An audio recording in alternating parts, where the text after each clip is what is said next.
Maligayang bagong taon, Ma. Umalis ka na. Iyan ang mga eksaktong salitang lumabas sa bibig ng aking anak bago isara ang pinto sa aking mukha. Umalingaw-ngaw ang kalabog sa buong pasilyo. Ako'y naiwang nakatayo roon, hawak ang aking maleta, hindi makagalaw. Naglakbay ako ng 8 oras sa boss para makasama siya sa bagong taon at itaboy niya lang ako na parang isang estranghero.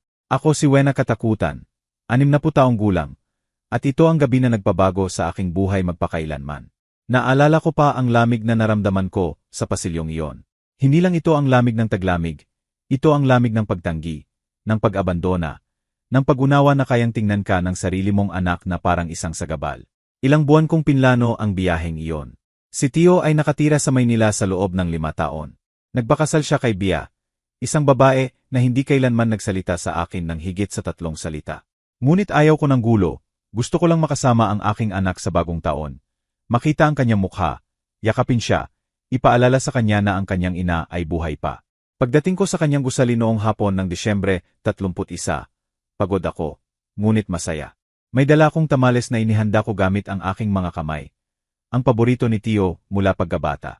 Tamales na may mall na binalot ng buong pagmamahal na maibibigay ng isang ina.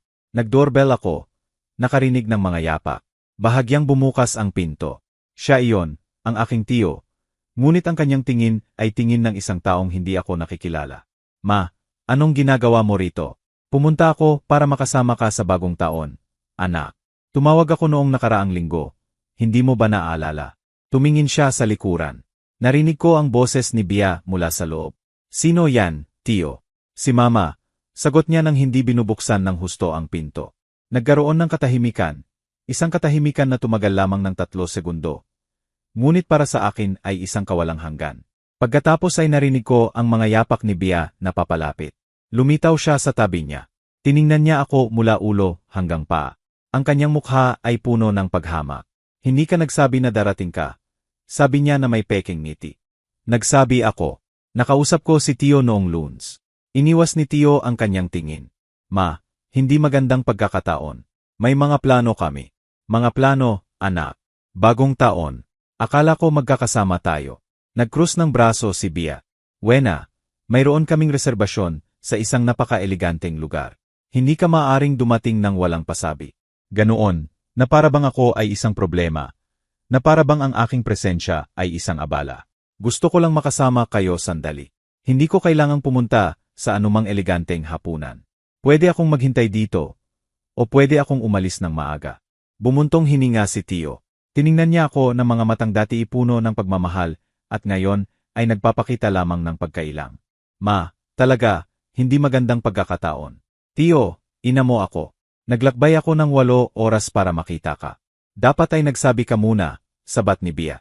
Hindi namin maaring baguhin ang aming mga plano ng basta-basta. Naramdaman kong may nabasag sa loob ko. Ngunit sinubukan ko pa ring manatiling kalmado. CJ, naiintindihan ko. Pwede ba akong pumasok para uminom ng isang basong tubig? Pagod na pagod ako sa biyahe. Tiningnan ni Bia si Tio. Umiling siya. Mas mabuti kung hindi, Ma. Magulo ang bahay. Magulo. Nasilip ko sa likuran nila. Ang sala ay napakalinis. Kumikinang. May mga sariwang bulaklak sa mesa. Mga kristal na kopita na nakahanda. Lahat ay handa para sa isang selebrasyon. Isang selebrasyon kung saan hindi ako kasama. Anak, pakiusap, Ma. Sinabi ko na sa iyo na hindi magandang pagkakataon. At pagkatapos ay ngumiti si Bia. Isang malamig at kalkuladong ngiti. Wena, siguro maaari kang bumalik sa ibang pagkakataon. Kung may mas mahabang oras ka at may paunang abiso. Ngayon, hindi ka talaga namin maaasikaso. Asikasuhin, na para bang ako ay isang inoportunang bisita. Na para bang hindi ako ang babaeng nagsilang kay Tio. Ang nag-isang nagpalaki sa kanya matapos kaming iwan ng kanyang ama. Ang nagtrabaho ng doble turno sa loob ng maraming taon para siya ay makapag-aral. Tiningnan ko ang aking anak, naghintay na may sabihin siya, na ipagtanggol ako, na alalahanin ang lahat ng aming pinagdaanan. Ngunit ibinabalamang niya ang kanyang tingin. Patawad, Ma. Maligayang bagong taon. At isinara niya ang pinto. Naiwan ako roon sa harap ng saradong pinto. Naririnig ang paglock nila mula sa loob. Narinig ko ang kanilang mga boses na papalayo. Narinig ko ang isang tawa, ang tawa ni Bia. At doon, sa unang pagkakataon sa maraming taon, naramdaman kong nag-iisa ako sa mundo. Kinuha ko ang aking maleta, Dahan-dahang bumaba sa hagdanan, at lumabas ng gusali. Sa labas, dumidilim na. Ang mga kalye ay nagsisimulang mapuno ng masasayang tao. May dalang mga supot ng pagkain, mga bote ng alak, naghahanda para magdiwang. Wala akong mapupuntahan. Wala akong kakilala sa syudad na iyon. Ang huling bus pabalik sa aking bayan ay nakaalis na 1 oras ang nakalipas. Naglakad ako ng walang patutunguhan. Nanginginig ang aking mga binti. Hindi ko alam kung dahil sa lamig o sa lungkot. Malamang pareho. Dumating ako sa isang plaza. May isang bangko sa ilalim ng isang puno. Umupo ako roon, binuksan ang aking maleta. Kinuha ang mga tamales na inihanda ko ng may pagmamahal. Tiningnan ko ang mga ito, at umiyak. Umiyak ako ng tahimik, dahil ayaw kong makita ako ng mga dumadaan na wasak. Minsan, sobra tayong nagtitiwala sa hindi dapat, hindi ba? Naranasan mo na bang mabigo sa isang taong minamahal mo? Ibahagi mo ang iyong kwento sa mga komento. Gusto kong basahin. Lumalalim ang gabi, lalong tumitindi ang lamig. Nandoon pa rin ako, sa bangkong iyon, hindi alam ang gagawin, hindi alam ang mararamdaman. At pagkatapos ay may nakita akong magpapabago sa lahat. Sa kabilang dulo ng plaza, isang anyo ang dahan-dahang gumagalaw. Isang matandang babae ang naglalakad ng nakayapak. Ang kanyang mga paa, na mamaga at marumi, ay sumasayad sa semento sa bawat hakbang. Nakasuot siya ng lumang bestida, punit-punit, nanginginig sa lamig. Ang mga tao ay dumadaan sa tabi niya nang hindi siya tinitingnan, na para bang siya ay invisible. Ngunit nakita ko siya, malinaw na malinaw, at may kung ano sa loob ko, sa kabila ng aking sariling sakit, ang nagpatayo sa akin mula sa bangkong iyon. Bago ko ikwento kung ano ang nangyari noong gabing iyon kasama ang matandang babae, kailangan mong maunawaan kung sino ako bago ang sandaling iyon. Ang pangalan ko ay Wena Katakutan. Ipinanganak ako sa isang maliit na bayan sa probinsya, kung saan lahat ay magkakakilala, at ang mga pinto ay hindi kailanman nakakandado. Lumaki ako sa amoy ng bagong lutong tortilla, at sa tunog ng mga kampana ng simbahan na nagmamarka sa bawat oras ng araw. Nag-asawa ako ng bata. 20 anyos pa lang ako nang makilala ko si Roberto, ang ama ni Tio. Siya ay isang gwapong lalaki, masipag, may malalakas na kamay at malalambing na salita. Ikinasal kami noong Hunyo 1983. Naalala ko ang araw na iyon na parang kahapon lang. Ang aking puting bestida, simplet malinis, ang mga bulaklak ng bougainvillea na tinirintas ng aking ina sa aking buhok. Ang tingin ni Roberto nang makita niya akong naglalakad patungo sa altar. Akala ko ito ay magiging magpakailanman. Ipinanganak si Tio 1 taon pagkatapos, noong Abril 1984. Siya ang pinakamagandang sanggol na nakita ko. Nasa kanya ang mga mata ng kanyang ama, at ang aking maliit na ilong. Bihira siyang umiyak. Madalas siyang ngumiti. Mula sa unang araw, alam kong ang batang ito ang aking dahilan para mabuhay. Si Roberto ay nagtatrabaho sa konstruksyon. Ako ay naiiwan sa bahay, inaalagaan si Tio, nagluluto, naglilinis, naghihintay sa pagbabalik ng aking asawa tuwing hapon. Mahirap kami, ngunit masaya kami, o kahit papaano, iyon ang aking paniniwala. Ang mga unang taon ay maganda. Naglalaro si Roberto kasama si Tio sa pasyo pagkatapos ng trabaho. Isinasakay niya ito sa kanyang mga balikat. Tinuturuan niya itong pangalanan ang mga ibon na lumilipad sa aming bahay. Kalapati, maya, tarat. Ngunit nagbabago ang mga bagay. Nagbabago ang mga tao. Nang mag-5 taon si Tio, nagsimulang umuwi ng gabi si Roberto. Amoy serbesa siya. Minsan amoy pabango na hindi sa akin. Nagtatanong ako, nagagalit siya, sinisigawan ako, sinasabing ako ay isang boring na babae, walang ambisyon, walang ganda. Isang umaga ng Nobyembre 1990. Nagising ako at wala na si Roberto. Ang kanyang mga damit ay nawala sa aparador. Ang kanyang sepilyo ay wala na sa banyo. Sa ibabaw ng mesa sa kusina, may isang lukot na papel. Hindi ko na kaya ang buhay na ito. Patawad, iyon lang. 6 na salita. 35 taon ng aking buhay ay nauwi sa 6 na salita sa isang maruming papel. Nagtanong si Tio tungkol sa kanyang ama sa loob ng maraming buwan. Nasaan si Papa, Ma? Nagtrabaho siya sa malayo, anak, pero babalik din siya. Nagsinungaling ako. Hindi na bumalik si Roberto, hindi na tumawag, hindi na nagtanong tungkol sa kanyang anak. Basta na lang siyang nawala na parang hindi kami umiral. Naiwan akong mag-isa kasama ang isang 5 taong gulang na bata at walang ni isang kusing sa bulsa. Kinailangan kong matutong mabuhay. Nakahanap ako ng trabaho sa isang labahan. Gumigising ako ng 5 ng umaga. Iniiwan si Tio sa aking ina, at nagtatrabaho hanggang 7 ng gabi. Nagsusugat ang aking mga kamay sa sabon at mainit na tubig. Sumasakit ang aking likod sa pagkakayuko sa mga batya. Ngunit wala akong pakialam. Ginagawa ko ito para sa aking anak. Lumaki si Tio na malusog, lumaking matalino. Siya ang pinakamahusay na estudyante sa kanyang paaralan. Sinasabi sa akin ng mga guro na mayroon siyang magandang kinabukasan, na malayo ang mararating niya kung mag-aaral. At kumapit ako sa pag-asang iyon. Nagtrabaho ako ng mas mabuti. Nag-ipon ako ng bawat piso. Minsan hindi ako kumakain para magkaroon siya ng bagong kwaderno. Minsan, nagsusuot ako ng mga lumang damit na may tagpi para magkaroon siya ng sapatos na walang butas. Nang matapos ni Tio ang high school, umiyak ako sa pagmamalaki. Nang makapasok siya sa kolehiyo, naramdaman kong sulit ang lahat ng aking sakripisyo. At nang bigyan siya ng scholarship para mag-aral ng administrasyon sa Universidad sa Maynila, naramdaman kong abot kamay ko na ang langit.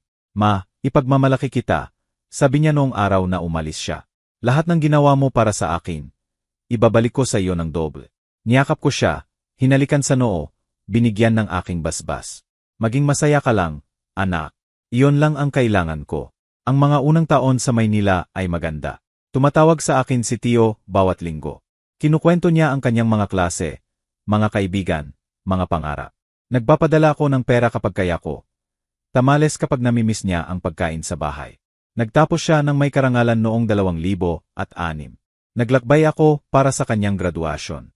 Umupo ako sa huling hilera ng auditorium suot ang pinakamaganda kong bestida.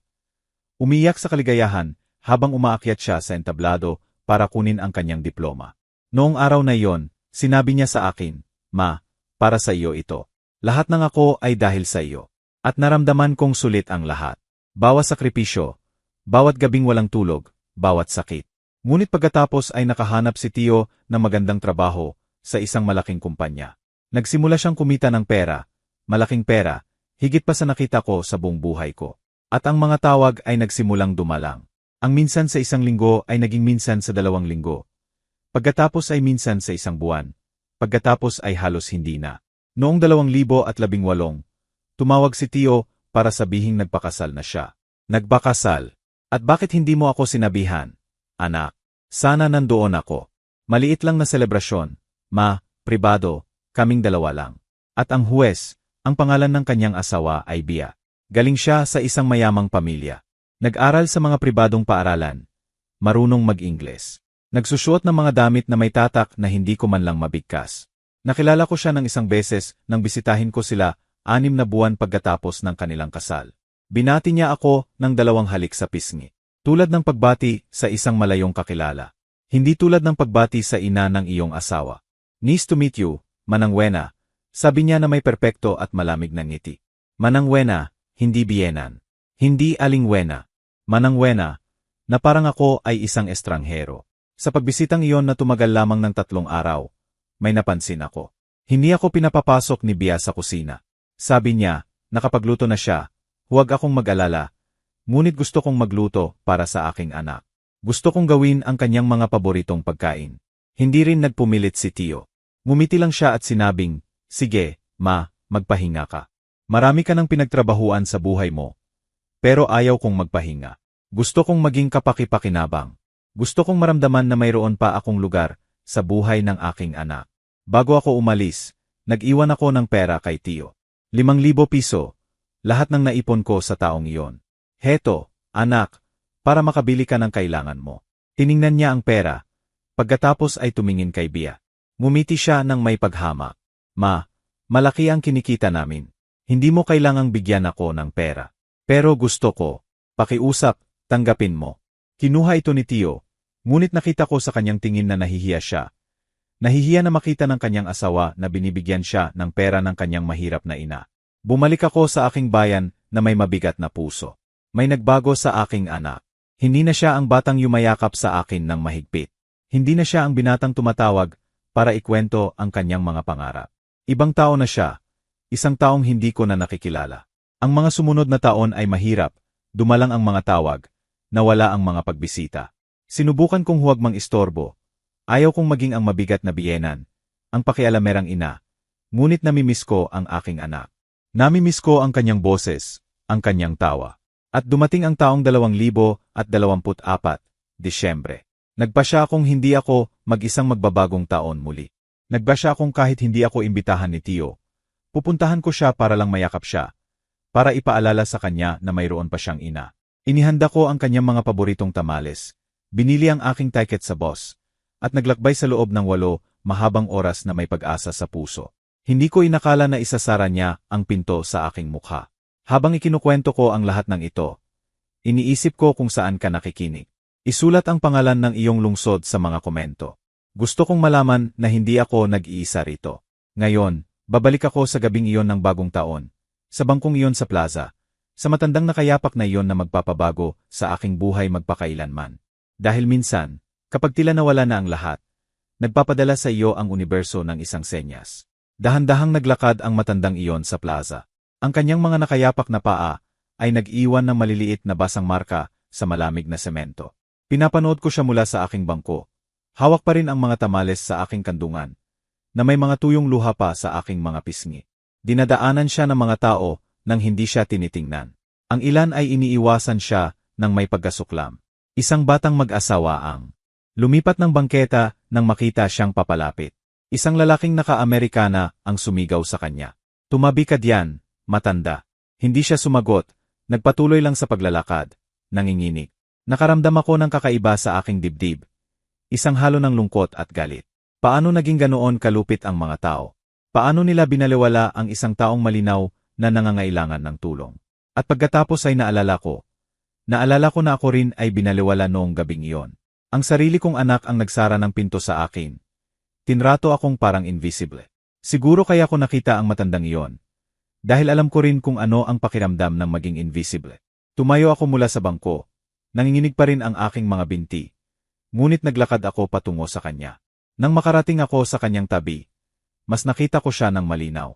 Maputi ang kanyang buhok, gusot, marumi. Ang kanyang mukha ay kulubot dahil sa mga taon at sa pagdurusa.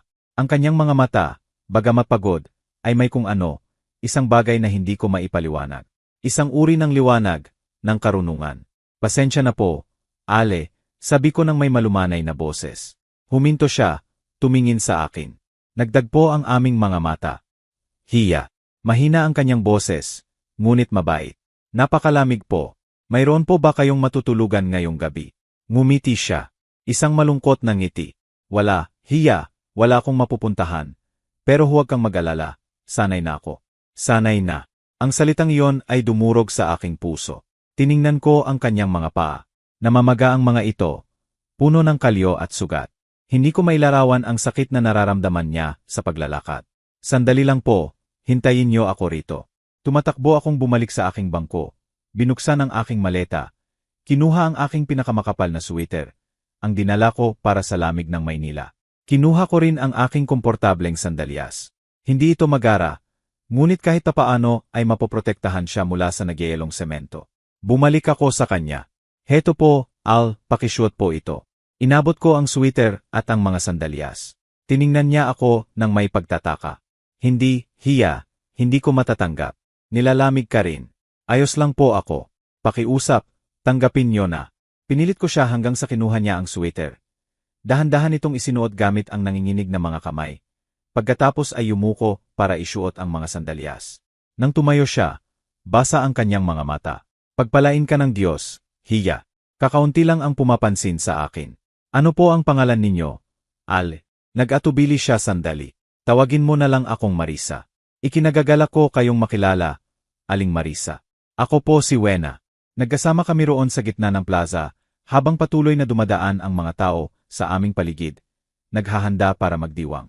Nagsisimula ng marinig ang mga paputok sa malayo. Wala pang 2 oras bago maghating gabi. At ikaw, anong ginagawa mo ritong mag-isa, Wena? Tanong ni Marisa. Ang isang babaeng tulad mo ay dapat kasama ng kanyang pamilya. Naramdaman kong may bumara sa aking lalamunan. Ang pamilya ko, ayaw nila akong makasama ngayong gabi. Tumango si Marisa ng may pag-unawa, na parang alam na alam niya kung ano ang sinasabi ko. Minsan nakakalimutan ng mga anak kung saan sila nanggaling. Sabi niya ng may malumanay na boses. Pumupunta sila sa mundo at ikinahihiya ang kanilang mga pinagmulan. Mayroon din po ba kayong mga anak? Naging malungkot ang kanyang tingin. Nagkaroon ako ng isang anak na babae. Namatay siya 15 taon na ang nakalipas. Cancer. Mula noon, mag-isa na ako. Ikinalulungkot ko po. Ganyan ang buhay, Hiya. May mga umaalis, may mga naiiwan, at natututo kang magpatuloy. Magkasama kaming umupo sa bangko. Binuksan ko ang aking supot na may mga tamales. Gutom po ba kayo, Aling Marisa? Nagliwanag ang kanyang mga mata. Wala pa akong kinakain mula kaninang umaga. Kung gayon, sabay tayong kakain. Inihanda ko ang mga tamales na ito para sa aking anak. Pero, hindi niya gusto. Binuksan namin ang mga tamales. Umaasok pa ang mga ito. Ang amoy ng mall ay pumuno sa malamig na hangin. Kinuha ni Marisa ang unang kagat at ipinikit ang kanyang mga mata. Ilang taon na akong hindi nakakakain ng ganito kasarap. Sabi niya ng may nanginginig na boses. Salamat, Wena. Maraming salamat. Tahimik kaming kumain sa loob ng ilang minuto. Sa aming paligid, ang mga pamilya ay dumadaan na nagtatawanan. May dalang mga supot. Nagmamadali upang makarating sa kanilang mga bahay bago maghating gabi. Alam mo, Wena, biglang sabi ni Marisa. 5 taon na akong naglalakad sa mga kalyeng ito.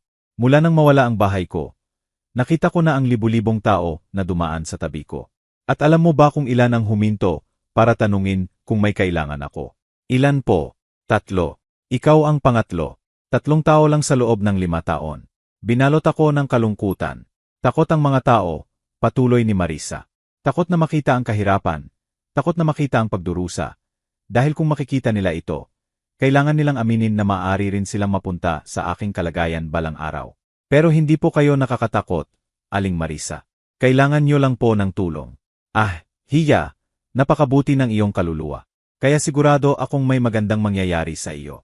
Laging ginagantimpalaan ng buhay ang mabubuting tao. Hindi ako naniwala. Sa sandaling iyon, nakaupo sa malamig na bangkong iyon. Matapos tanggihan ng sarili kong anak, hindi ako naniwala na may ginagantimpalaan ang buhay. Ngunit wala akong sinabi.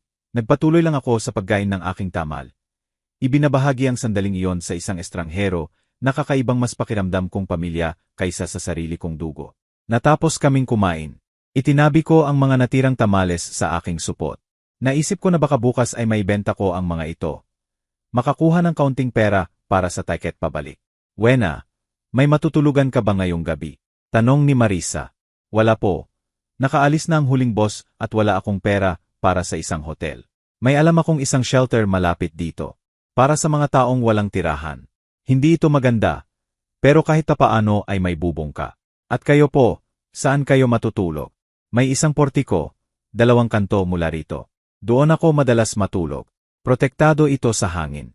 Tiningnan ko siya. Ang matandang babaeng ito, nakayapak hanggang kanina, walang tirahan, at iniisip pa rin niya na tulungan ako. Hindi po, sabi ko. Sabay tayong pupunta sa shelter na iyon. Umiling siya. 3 lang ang kama sa shelter at tuwing bagong taon, laging puno. Mas mabuting ikaw na ang pumunta. Kung gayon, sabay tayong matutulog sa portiko. Hindi, Hiya, ikaw. Aling Marisa, pakiusap. Binigyan niyo ako ng inyong kumpanya noong panahong pinakakailangan ko ito. Ngayon, hayaan niyong ibigay ko sa inyo ang sa akin. Tinitigan niya ako, pagkatapos ay ngumiti. Isang ngiti na puno ng pasasalamat at pagmamahal. Sage, Wena. Sabay tayong pupunta. Tumayo kami mula sa bangko. Kinuha ko ang aking maleta. Inayos ni Marisa ang sweater na ibinigay ko at nagsimula kaming maglakad ng magkasama patungo sa portikong sinasabi niya. Ang mga kalye ay lalong nawawalan ng tao. Ang mga tao ay nasa kanilang mga bahay na. Naghahanda para sa brindis. Kaming dalawa, sa kabilang banda, ay naglalakad patungo sa isang malamig na portiko para magpalipas ng gabi. Ngunit may kakaibang nangyayari. Sa kabila ng lahat ng sakit na nararamdaman ko sa aking puso, sa kabila ng pagdanggi ni Tio, sa kabila ng pagiging walang tirahan noong gabing iyon, nakaramdam ako ng kapayapaan dahil hindi ako nag-iisa, dahil nakahanap ako ng isang taong nangangailangan sa akin tulad ng pangangailangan ko sa kumpanya. Dumating kami sa portiko. Ito ay sa isang lumang gusali na may mga batong haligi at mataas na kisam. Ang sahig ay gawa sa marmol, malamig ngunit malinis. May mga karton na nakasalansan sa isang sulok. Dito ako natutulog, sabi ni Marisa. Hindi ito gaanong maganda, ngunit mapoprotektahan tayo mula sa lamig. Inilatag namin ang mga karton sa sahig, umupo. Kami sa ibabaw ng mga ito. Kinuha ko ang isang kumot na dala ko sa aking maleta at pinagsaluhan namin ito. Nagsimulang sumabog ang mga paputok sa kalangitan. 11 na ng gabi. 1 oras na lang bago magbagong taon. Wena, pwede ba kitang tanungin? Sabi ni Marisa. Siyempre po, Aling Marisa. Bakit mo ako tinulungan? Walang gumagawa nito. Lahat ay binabalewala ako. Bakit hindi mo ginawa iyon? Napaisip ako. Bakit ko nga ba ginawa iyon? Hindi ko alam ng eksakto. Siguro, dahil tinanggihan din ako noong gabing iyon. Siguro, dahil nakita ko sa kanya ang sarili kong sakit. O siguro, dahil iyon ang tamang gawin. Dahil ina rin po kayo, sabi ko sa huli. At ang mga ina ay hindi dapat mag-isa sa kalye sa bagong taon. Walang sinabi si Marisa. Hinawakan lang niya ang aking kamay at hinigpitan ito. Lumipas ang mga minuto, tumindi ang mga paputok. Sa malayo, naririnig namin ang mga sigaw ng kaligayahan. Mga taong nagbibrindis, mga taong nagyayakapan. Nandoon kami, sa malamig na portikong iyon, 2 babaeng kinalimutan ng mundo. Ngunit hindi kami nag-isa at iyon, sa sandaling iyon, ay sapat na. Bagamat hindi ko pa alam noon. Malapit nang magbago ang aking buhay. Dahil minsan, kapag gumawa ka ng mabuti ng hindi umaasa ng kapalit, nakikita ka ng universo at ginagantimpalaan ka sa mga paraang hindi mo inaasahan. Dumating ang hating gabi na may malakas na ugong. Ang mga paputok ay nagliwanag sa kalangitan na parang mga bituing nahuhulog. Ang mga sigaw ng maligayang bagong taon ay umalingaw-ngaw sa buong lungsod. Ang mga tao ay yumayakap sa kanilang mga mahal sa buhay. Nagbibrindis ng tsampagne. Naghahalikan sa ilalim ng nagniningning na kalangitan. Nagkatinginan kami ni Marisa. Ngumiti siya ng may kalungkutan. Maligayang bagong taon, Wena. Maligayang bagong taon, Aling Marisa. Wala kaming tsampagne. Wala kaming ubas. Mayroon lang kaming kumpanya ng isa't isa. At sa sandaling iyon, tila sapat na ito. Tumagal ng halos 20 minuto ang mga paputok. Pagkatapos, unti-unting humina ang ingay. Muling nanahimik ang mga kalye. Natulog ang lungsod. Sinubukan din naming matulog. Nagsiksikan kami sa ilalim ng kumot. Sinusubukang panatilihing mainit ang katawan. Ngunit tumatagos ang lamig. Sa tuwing ipipikit ko ang aking mga mata, nakikita ko ang mukha ni Tio. Ang kanyang mga matang umiiwas sa akin. Ang kanyang kamay na nagsasara ng pinto. Hindi ka makatulog? Tanong ni Marisa sa dilim. Hindi gaanong. Iniisip mo ba ang iyong anak? Nagkaroon ng katahimikan. Alam mo ba kung ano ang pinakamahirap sa lahat ng ito? Aling Marisa. Sabi ko. Hindi ang pagsara niya sa pinto, hindi ang pag-iwan niya sa akin sa kalye, kundi ang hindi man lang niya ako matingnan sa mata, na para bang ikinahihiya niya na ako ang kanyang ina. Minsan, naliligaw ang mga anak, Wena. Naliligaw sila sa mundo, sa pera, sa mga anyo, at nakakalimutan kung ano talaga ang mahalaga. Ibinigay ko sa kanya ang lahat ng mayroon ako. Nagtrabaho ako hanggang sa dumugo ang aking mga kamay para siya ay makapag-aral. Hindi ako kumain para magkaroon siya ng bagong sapatos. At ngayon, isa akong sagabal para sa kanya. Bumuntong hininga si Marisa. Ang pag-ibig ng isang ina ang pinakawalang pag-iimbot sa mundo. Ngunit ito rin ang pinakamasakit. Dahil lumalaki ang mga anak at umaalis, at minsan kapag bumabalik sila, hindi na sila ang dati. Pinahirapan din po ba kayo ng inyong anak? Hindi, ang aking anak ay laging mabait sa akin, hanggang sa araw na siya ay namatay. Ngunit nakita ko ang maraming ina na nagdusa tulad mo ngayon. Ito ay mas karaniwan kaysa sa iyong iniisip. At ano ang ginawa ng mga inang iyon? Ang ilan ay nagpatawad, ang ilan ay lumayo. Ngunit lahat sila ay nagpatuloy sa buhay. Dahil iyon ang ginagawa nating mga ina. Wena. Nagpapatuloy tayo, kahit nadurugin ang ating mga puso. Natahimik kami. Patuloy na tumatagos ang lamig. Sumiksik ako lalo sa ilalim ng kumot. Aling Marisa, pwede po ba akong magtanong? Siyempre, hiya. Paano po kayo napunta sa kalye? Matagal siyang sumagot. Nang gawin niya ito, ang kanyang boses ay parang malayo, na parang may inaalalang napakasakit. Nawala ang aking asawa 20 taon na ang nakalipas. Siya ay isang mabuting tao. Nagtatrabaho sa isang pabrika. Malaki ang kinikita. Mayroon kaming isang simpleng bahay. Ngunit sa amin yon. Nang siya ay namatay, naiwan akong mag-isa kasama ang aking anak na babae. Siya ay 30 taong gulang. Nakatira siya sa akin dahil may sakit siya. Kanser sa suso. Huminto siya. Huminga ng malalim. Ibinenta ko ang lahat na mayroon ako para bayaran ang kanyang paggamot. Ang bahay, ang mga muebles, kahit ang aking singsing sa kasal. Ginastos ko ang bawat piso sinusubukang iligtas siya. Ngunit hindi ko nagawa. Namatay siya noong 2009, sa araw ng kanyang kaarawan, 35 taong gulang. Ikinalulungkot ko po, Aling Marisa. Nang siya ay namatay, naiwan akong walang-wala, walang bahay, walang pera, walang pamilya. Sinubukan kong magtrabaho, ngunit matanda na ako. Walang nagbibigay sa akin ng trabaho. Napunta ako sa kalye at dito na ako mula noon. Nakikinig ako ng may mahigpit na puso. Nawala sa babaeng ito ang lahat, ganap na lahat, at may kabaitan pa rin siyang ibahagi ang kanyang espasyo sa akin. Napakalakas niyo pong babae, Aling Marisa. Hindi ako malakas, Wena. Isa lang akong survivor, may pagkakaiba. Sa wakas ay nakatulog kami, o kahit papaano, sinubukan kong matulog. Ang lamig ay nagpapagising sa akin tuwing kalahating oras. Naririnig kong humihinga si Marisa sa tabi ko. Ang kanyang paghinga ay hindi regular, na parang nahihirapan siyang huminga. Dahan-dahang lumipas ang mga oras.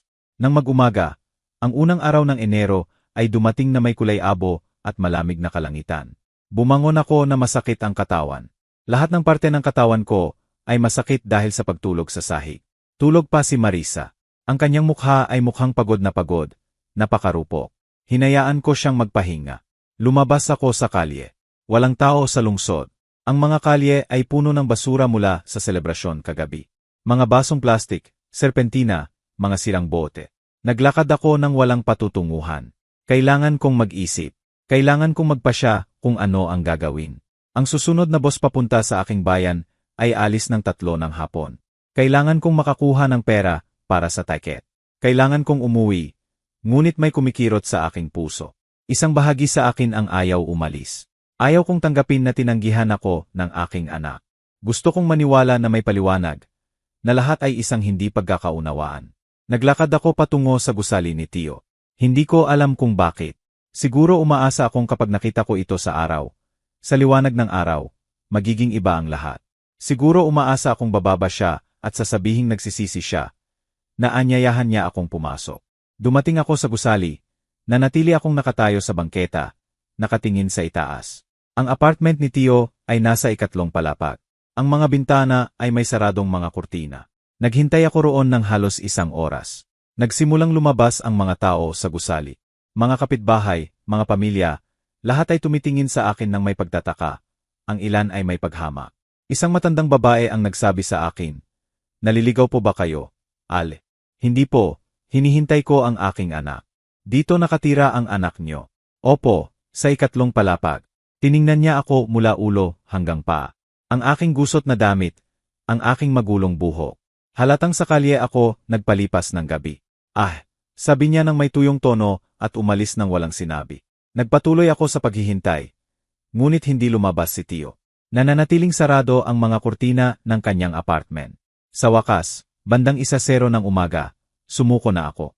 Bumalik ako sa portiko kung saan ko iniwan si Marisa. Gising na siya. Itinupi niya ang kumot at inayos ang mga karton. "Magandang umaga, Wena. Saan ka nagpunta?" "Namasyal lang." Tinitigan niya ako, na parang alam na alam niya kung saan ako nanggaling. "Pinuntahan mo ang iyong anak, hindi ba?" Hindi ko siya masinungalingan. "Opo." "At nakita mo siya?" Hindi siya lumabas. Bumuntong hininga si Marisa. "Wena, makinig ka sa akin.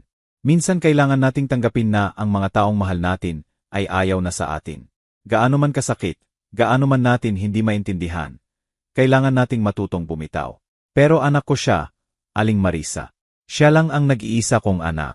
Hindi ko siya basta-basta pwedeng iwan. Hindi ko sinasabing iwan mo siya. Sinasabi kong huwag mo na siyang habulin. Kung gusto niyang bumalik sa iyo, gagawin niya. Ngunit dapat ito ay kanyang desisyon. Hindi mo siya mapipilit." Masakit ang kanyang mga salita dahil alam kong tama siya. Ngunit ayaw kong tanggapin. "Hindi pa. Kailangan kong umalis ng 3 ng hapon." Sabi ko. "Alis ang boss pabalik sa aking bayan sa oras na iyon. May pera ka ba para sa ticket? Ibebenta ko ang mga natirang tamales. Sana makakuha ako ng sapat. Matutulungan kitang magbenta." May alam akong isang kanto kung saan maraming taong dumadaan. At ginawa nga namin. Ginugol namin ang mga sumunod na oras sa paglalakad sa mga kalye. Nag-alok ng mga tamales. Si Marisa, sa kabila ng kanyang anyo bilang isang babaeng nasa kalye, ay may mabait na paraan ng pakikipag-usap sa mga tao. Ang ilan ay bumili dahil sa awa. Ang ilan ay dahil gusto talaga nila. Pagsapit ng 1 ng hapon, Naibenta na namin ang lahat ng tamales. Binilang ko ang pera, 300 piso, sapat lang para sa ticket at kaunting pagkain para sa biyahe. Habang ikinukwento ko ang lahat ng ito, iniisip ko kung ilang beses sa buhay tayo kumakapit sa mga taong ayaw na sa atin. Nagtatanong ka pa rin ba sa sarili mo kung tama ang ginawa mo? Ano ang gagawin mo sa aking kalagayan? Ipaalam mo sa akin sa mga komento. Salamat po, Aling Marisa, sabi ko, kung wala po kayo, hindi ko makukuha ang perang ito. Walang anuman, Hiya. Masaya akong nakatulong. Naglakad kami ng magkasama patungo sa istasyon ng boss. Dumating kami ng 2 oras 30 minuto. Alis ang aking boss sa loob ng 30 minuto. Binili ko ang aking ticket. Pagkatapos ay umupo ako kasama si Marisa sa isang bangko sa istasyon. Aling Marisa, gusto ko po sanang may ibigay sa inyo bago ako umalis. Kinuha ko ang 100 piso mula sa aking bulsa at inabot sa kanya. Hindi, Wena, pera mo yan. Pakiusap po, tanggapin nyo na. Malaki po ang naitulong ninyo, higit pa sa inyong iniisip. Kinuha niya ang pera na may luha sa mga mata. Pagpalain ka ng Diyos, Wena. Isa kang anghel. Hindi po ako anghel. Isa lang po akong babae na nakakilala ng isa pang mabuting babae sa panahong pinakakailangan niya. Nagyakapan kami. Naramdaman ko ang kanyang marupok na katawan sa akin. Ang kanyang amoy na lumang sweater at alikabok. Ngunit pati na rin ang kanyang init, ang kanyang pagkatao. Mag-ingat ka, Aling Marisa. Ikaw din, Wena. At tandaan mo, kung ano ang ibinigay mo sa matandang iyon kagabi. Ibabalik sa iyo ng universo ng doble, makikita mo. Hindi ko naintindihan kung ano ang kanyang tinutukoy. Ako lang ang matandang nakilala niya noong gabing iyon. Maliban kong. Ngunit bago ako makapagtanong, in-announce na ang aking boss. Kailangan ko nang umalis, sabi ko. Sige na, Hiya. Kinuha ko ang aking maleta. Pumunta sa boarding gate. Bago pumasok, lumingon ako sa huling pagkakataon para magpaalam kay Marisa. Ngunit wala na siya. Hinanap ko siya ng tingin sa buong istasyon. Nawala na siya. Nakaramdam ako ng kakaiba sa aking dibdib, na parang may nawalang mahalaga sa akin. Ngunit wala akong oras para pag-isipan ito. Malapit nang umalis ang boss. Sumakay ako. Nahanap ko ang aking upuan. Umupo ako sa tabi ng bintana. Habang umaandar ang boss, tumingin ako sa huling pagkakataon sa istasyon. Sa lungsod na tumanggi sa akin. Sa anak na nagsara ng pinto sa akin. At umiyak ako ng tahimik sa buong biyahe pabalik sa bahay.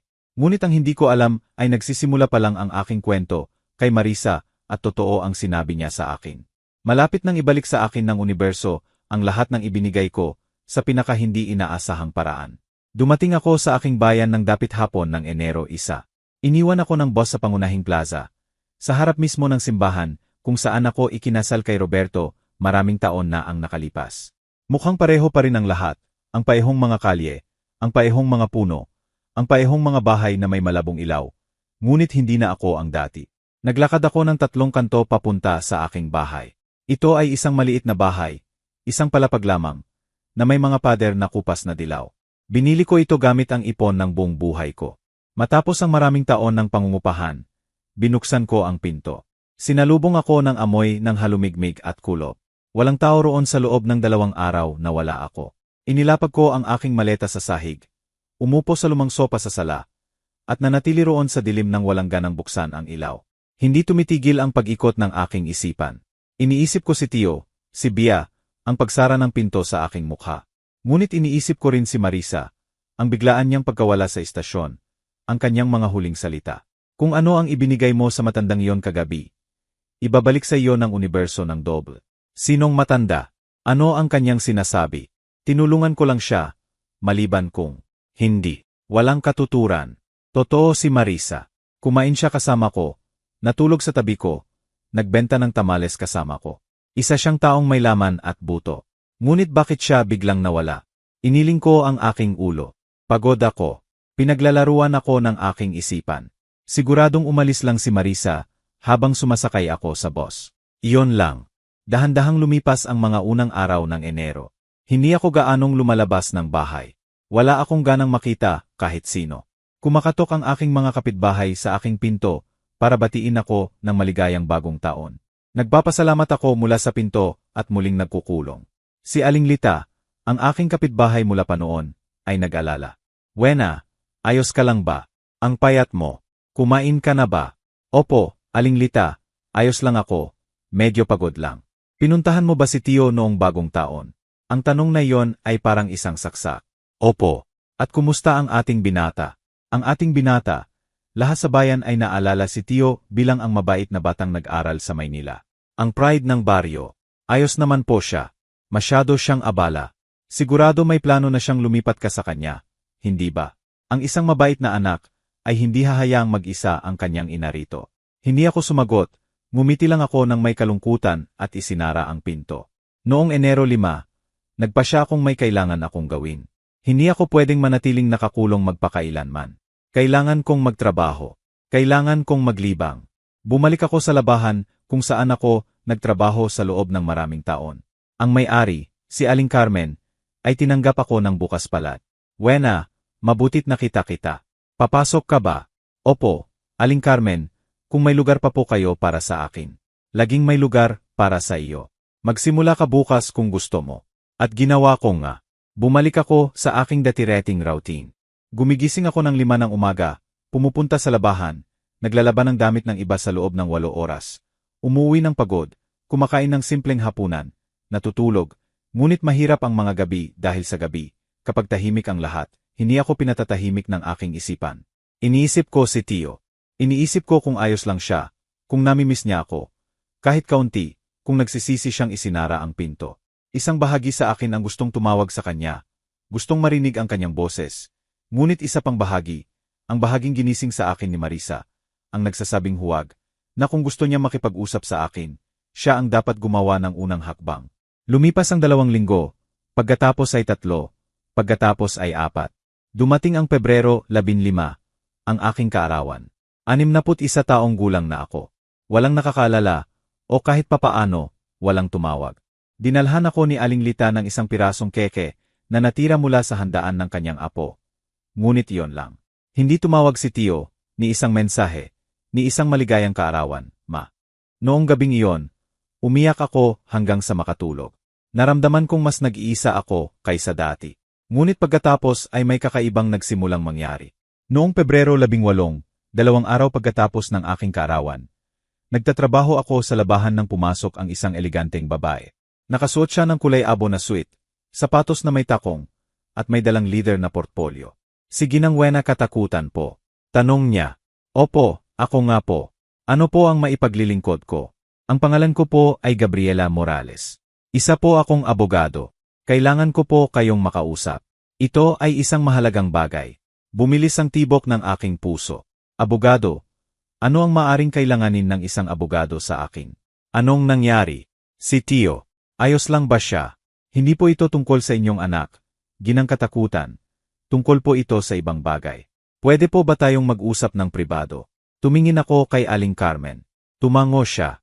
Sige, wena, ako na ang bahala rito. Lumabas kami ng labahan. Dinala ko ng abogado sa isang kalapit na kapihan. Umupo kami sa isang mesa sa dulo. Ginang katakutan.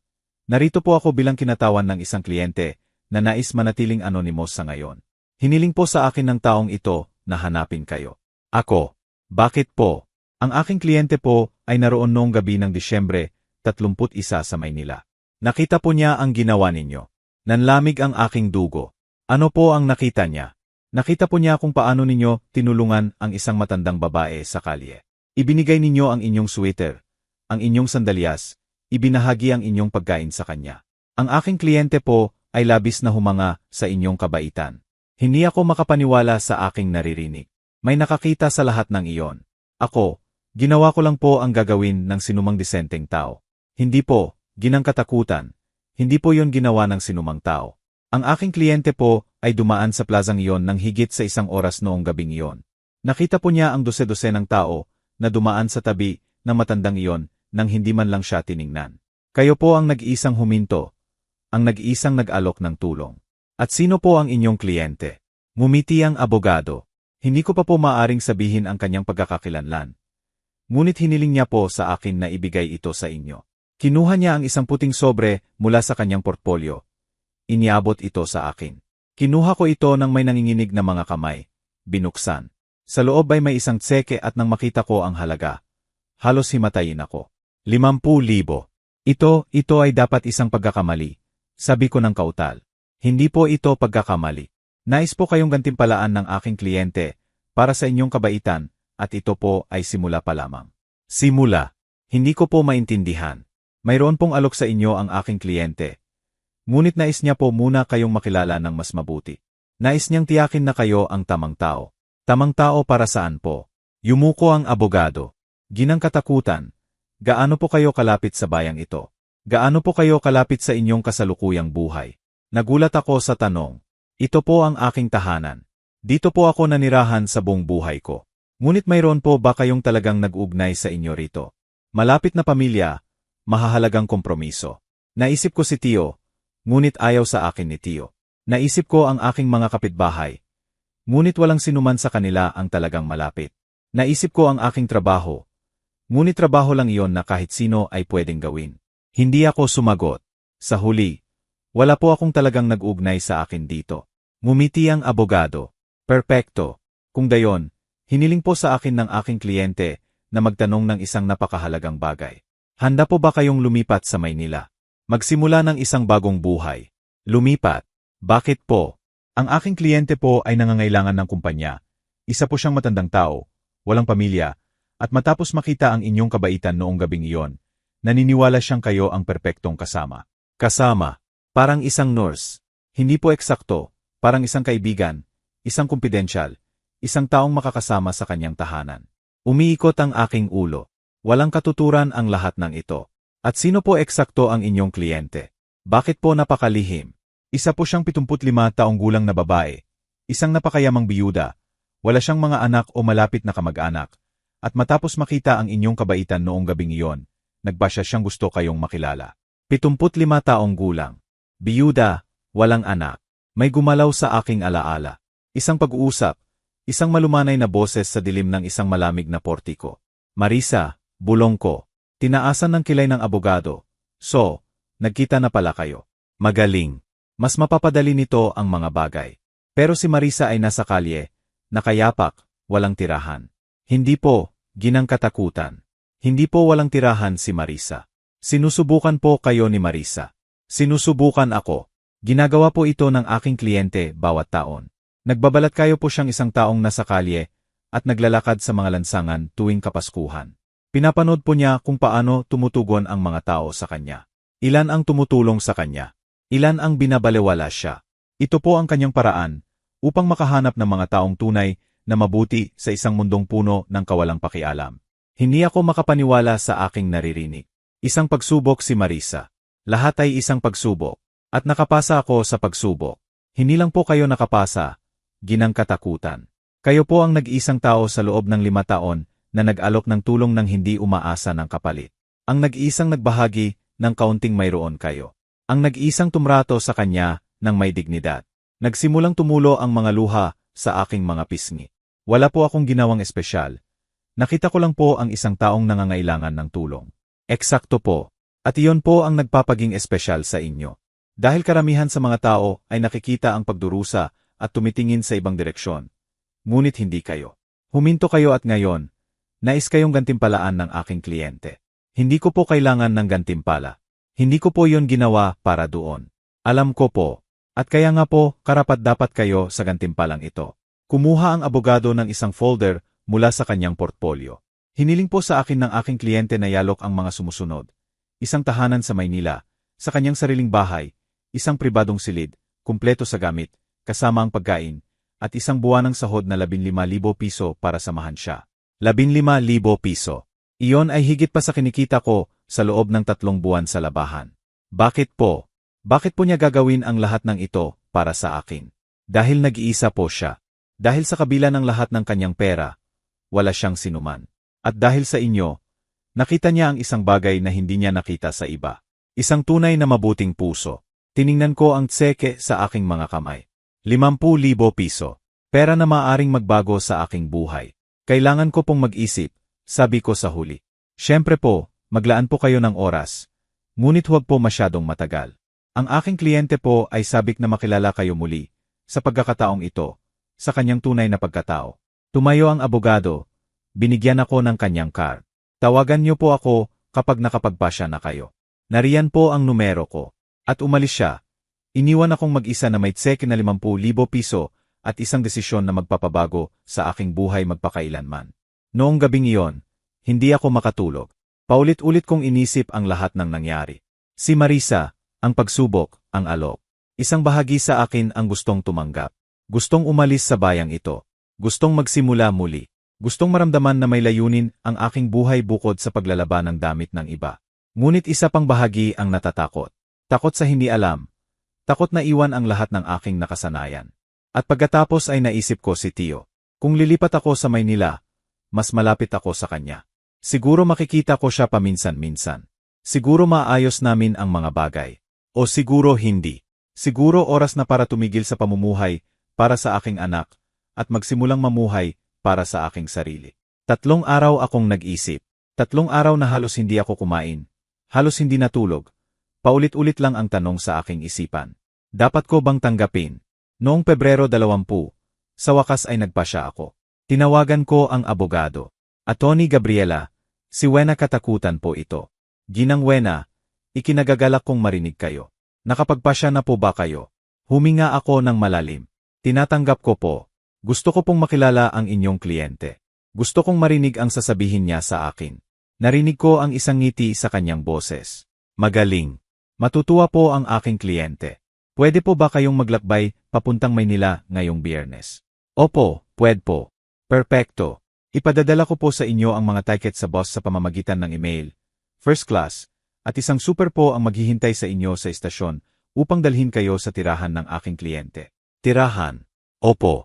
Nakatira po ang aking kliyente sa isang eksklusibong lugar sa Maynila. Sa Dasmariñas Village. Makikita ninyo, Ginang Wena, malapit nang magbago ang inyong buhay. Ibinaba namin ang telepono. Naiwan akong nakatingin sa telepono sa aking kamay. Hindi pa rin makapaniwala sa nangyayari. Pinayagan ako ni Aling Carmen na mag-day off nang ipaliwanag kung kailangan kong maglakbay. Hindi ko sinabi kung saan o bakit. Sinabi ko lang na mahalaga ito. Noong Biyernes, Pebrero 23, sumakay ako sa first class na bus. Ito ang unang pagkakataon sa aking buhay na naglakbay ako ng ganito. Komportable ang mga upuan. May espasyo para yunat ang mga binti. Binibigyan kanila ng libreng tubig at biskwit.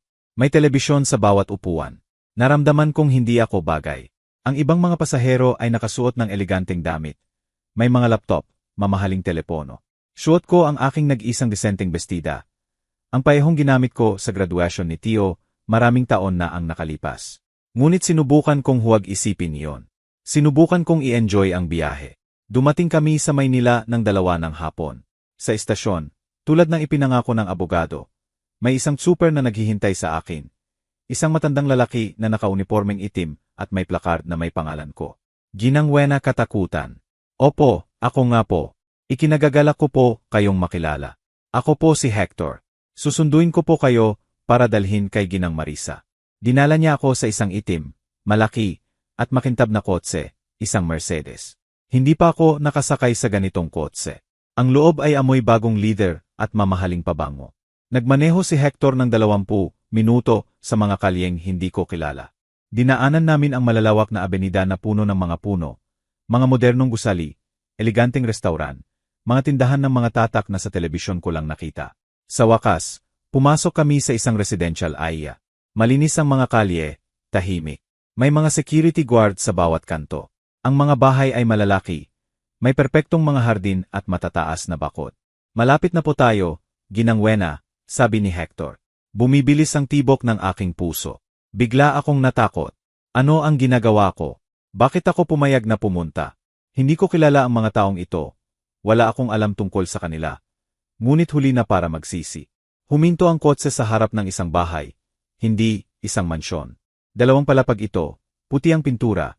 May malalaking bintana at isang hardin na parang kinuha sa isang magazine. May isang fountain sa gitna ng hardin na may malinaw na tubig na kumikinang sa ilalim ng araw. Pinagbuksan ako ni Hector ng pinto. Tuloy po, Ginang, hinihintay na po kayo. Bumaba ako ng kotse na nanginginig ang mga binti. Naglakad ako patungo sa pangunahing pinto. Bago pa ako makakatok sa doorbell, bumukas ang pinto at naroon siya, si Marisa. Ngunit hindi ito ang Marisa na nakilala ko sa kalye. Ang Marisa na ito ay nakasuot ng eleganteng bestidang kulay beige. Ang kanyang puting buhok ay perpektong nakaayos. Nakasuot siya ng kwintas na perlas at simpleng hikaw. Mukha siyang iba, ngunit pareho ang kanyang mga mata. Ang mga matalinong matang iyon na puno ng kabaitan. Wena, sabi niya ng may ngiti, maligayang pagdating sa aking tahanan. Hindi ko alam ang sasabihin. Nakatayo lang ako roon na nakanganga. Sinusubukang iproseso ang aking nakikita. Lumapit si Marisa at niyakap ako. Patawarin mo ako sa panlilinlang. Hiya, ngunit kailangan kong makasiguro. Makasiguro sa ano po? Na mayroon pa ring mabubuting tao sa mundong ito. At ipinakita mo sa akin na mayroon nga. Hinawakan niya ang aking kamay at dinala ako sa loob. Ang bahay ay mas kahanga-hanga sa loob. Mga sahig na marmol, eleganteng muebles, mga kwadro sa dingding, isang kahoy na hagdanan patungo sa ikalawang palapag. Halika, umupo ka, marami tayong pag-uusapan. Umupo kami sa sala. Dinalhan kami ng isang katulong ng kape at biskwit. Hindi ko mapigilang tingnan ang lahat sa aking paligid. Para akong nasa isang panaginip. Palagay ko marami kang tanong, sabi ni Marisa. Bakit? Iyon lang ang nasabi ko. Bakit po kayo nagpanggap na iba? Bumuntong hininga si Marisa. Dahil natutunan ko sa mga nakaraang taon na binabago ng pera ang mga tao. Kapag nalaman ng mga tao na may pera ka, nagbabago ang kanilang pakikitungo sa iyo. Hindi mo na alam kung gusto ka nila dahil sa kung sino ka o dahil sa kung ano ang mayroon ka. Kaya, bawat taon tuwing Kapaskuhan, nagbabalat kayo ako at lumalabas sa kalye upang makita kung paano ako tratuhin ng mga tao kapag akala nila wala akong wala. Ngunit malungkot po iyon. Ngunit kailangan. Alam mo ba kung ilang tao ang tumulong sa akin sa huling 5 taon na ginagawa ko ito? Sabi po ng abogado ninyo, 3. Eksakto, 3. Sa loob ng 5 taon. Ikaw ang pangatlo at ang nag-iisang nagbahagi ng kaunting mayroon ka nang walang pag-aalinlangan. Hindi ko po ginawa yon para sa pera o gantimpala.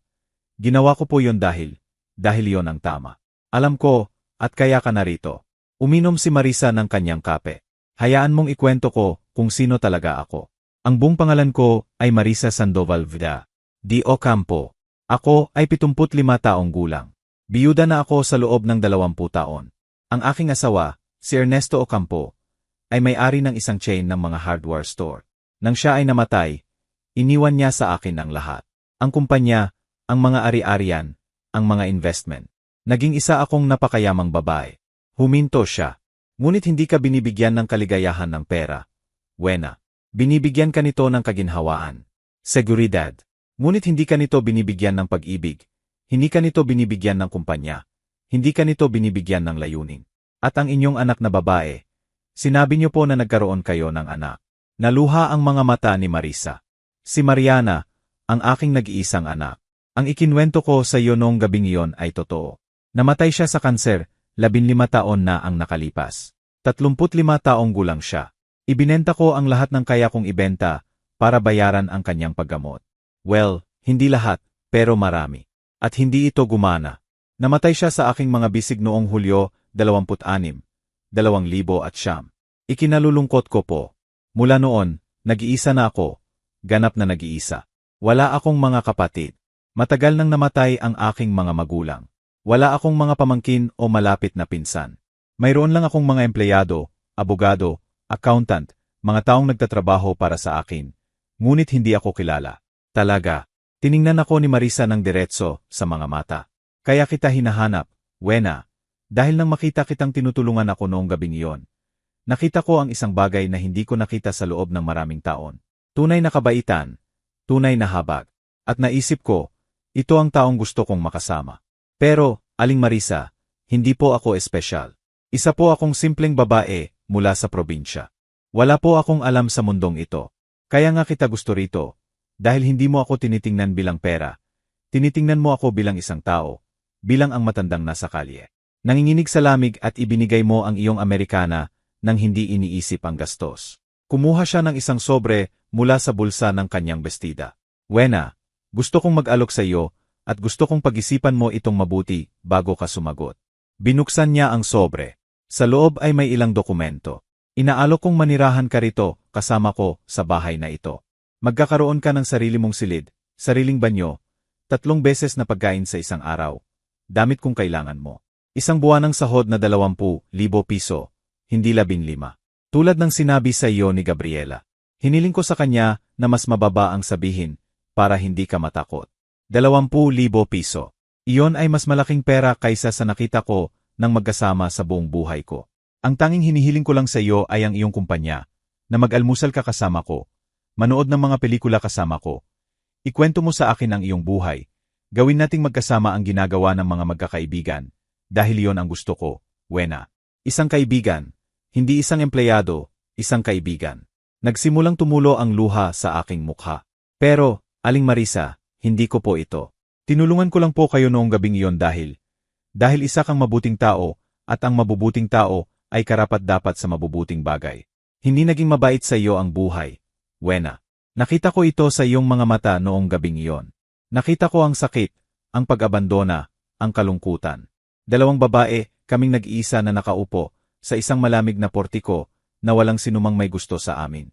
Totoo po, bulong ko. Pero hindi mo na kailangang mag-isa. Ayoko na ring mag-isa. Maari nating alagaan ang isa't isa. Maari tayong maging ang pamilyang pareho nating nawala. Tumayo ako. Naglakad ako patungo sa bintana. Tiningnan ko ang perpektong hardin, ang kumikinang na fountain, ang malinaw na asul na kalangitan sa ibabaw ng lungsod.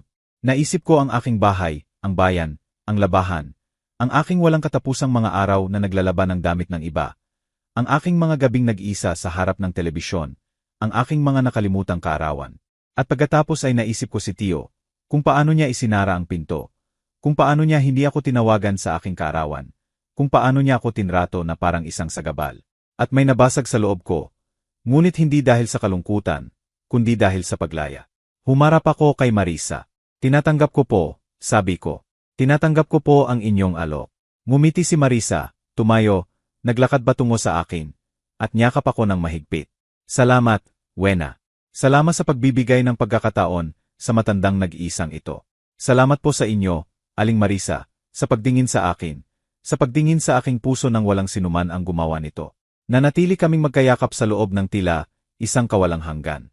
2 babae na nawalan ng lahat. 2 babae na nagdagpo sa eksaktong sandali na pinakakailangan nila ang isa't isa. Kailan mo gustong lumipat? Tanong ni Marisa. Kailangan ko pong bumalik sa aking bayan. Ayusin ang aking mga gamit. Magpaalam sa ilang kapitbahay. Magresign sa aking trabaho. Bigyan niyo po ako ng 1 linggo. Maglaan ka ng oras na kailangan mo. Ihahatid ka ni Hector ngayon at susunduin ka kapag handa ka na. Ayos lang ba iyon? Opo. Salamat po. Ipinakita sa akin ni Marisa ang magiging silid ko. Nasa 2 palapag ito. Malaki ito. Mas malaki pa sa buong bahay ko sa bayan.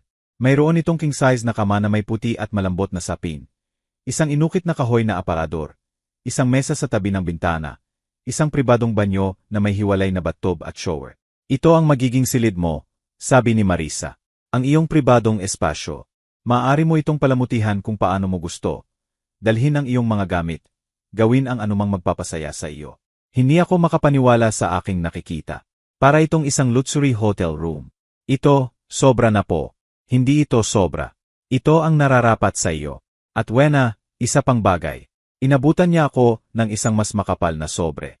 Sa loob nito ay may 100,000 piso na cash para ayusin mo ang iyong mga bagay sa bayan. Para bayaran ang anumang utang mo. Para bumili ng bagong damit kung kailangan mo. Para sa anumang gusto mo. Aling Marisa, hindi ko po matatanggap ang ganito kalaking pera.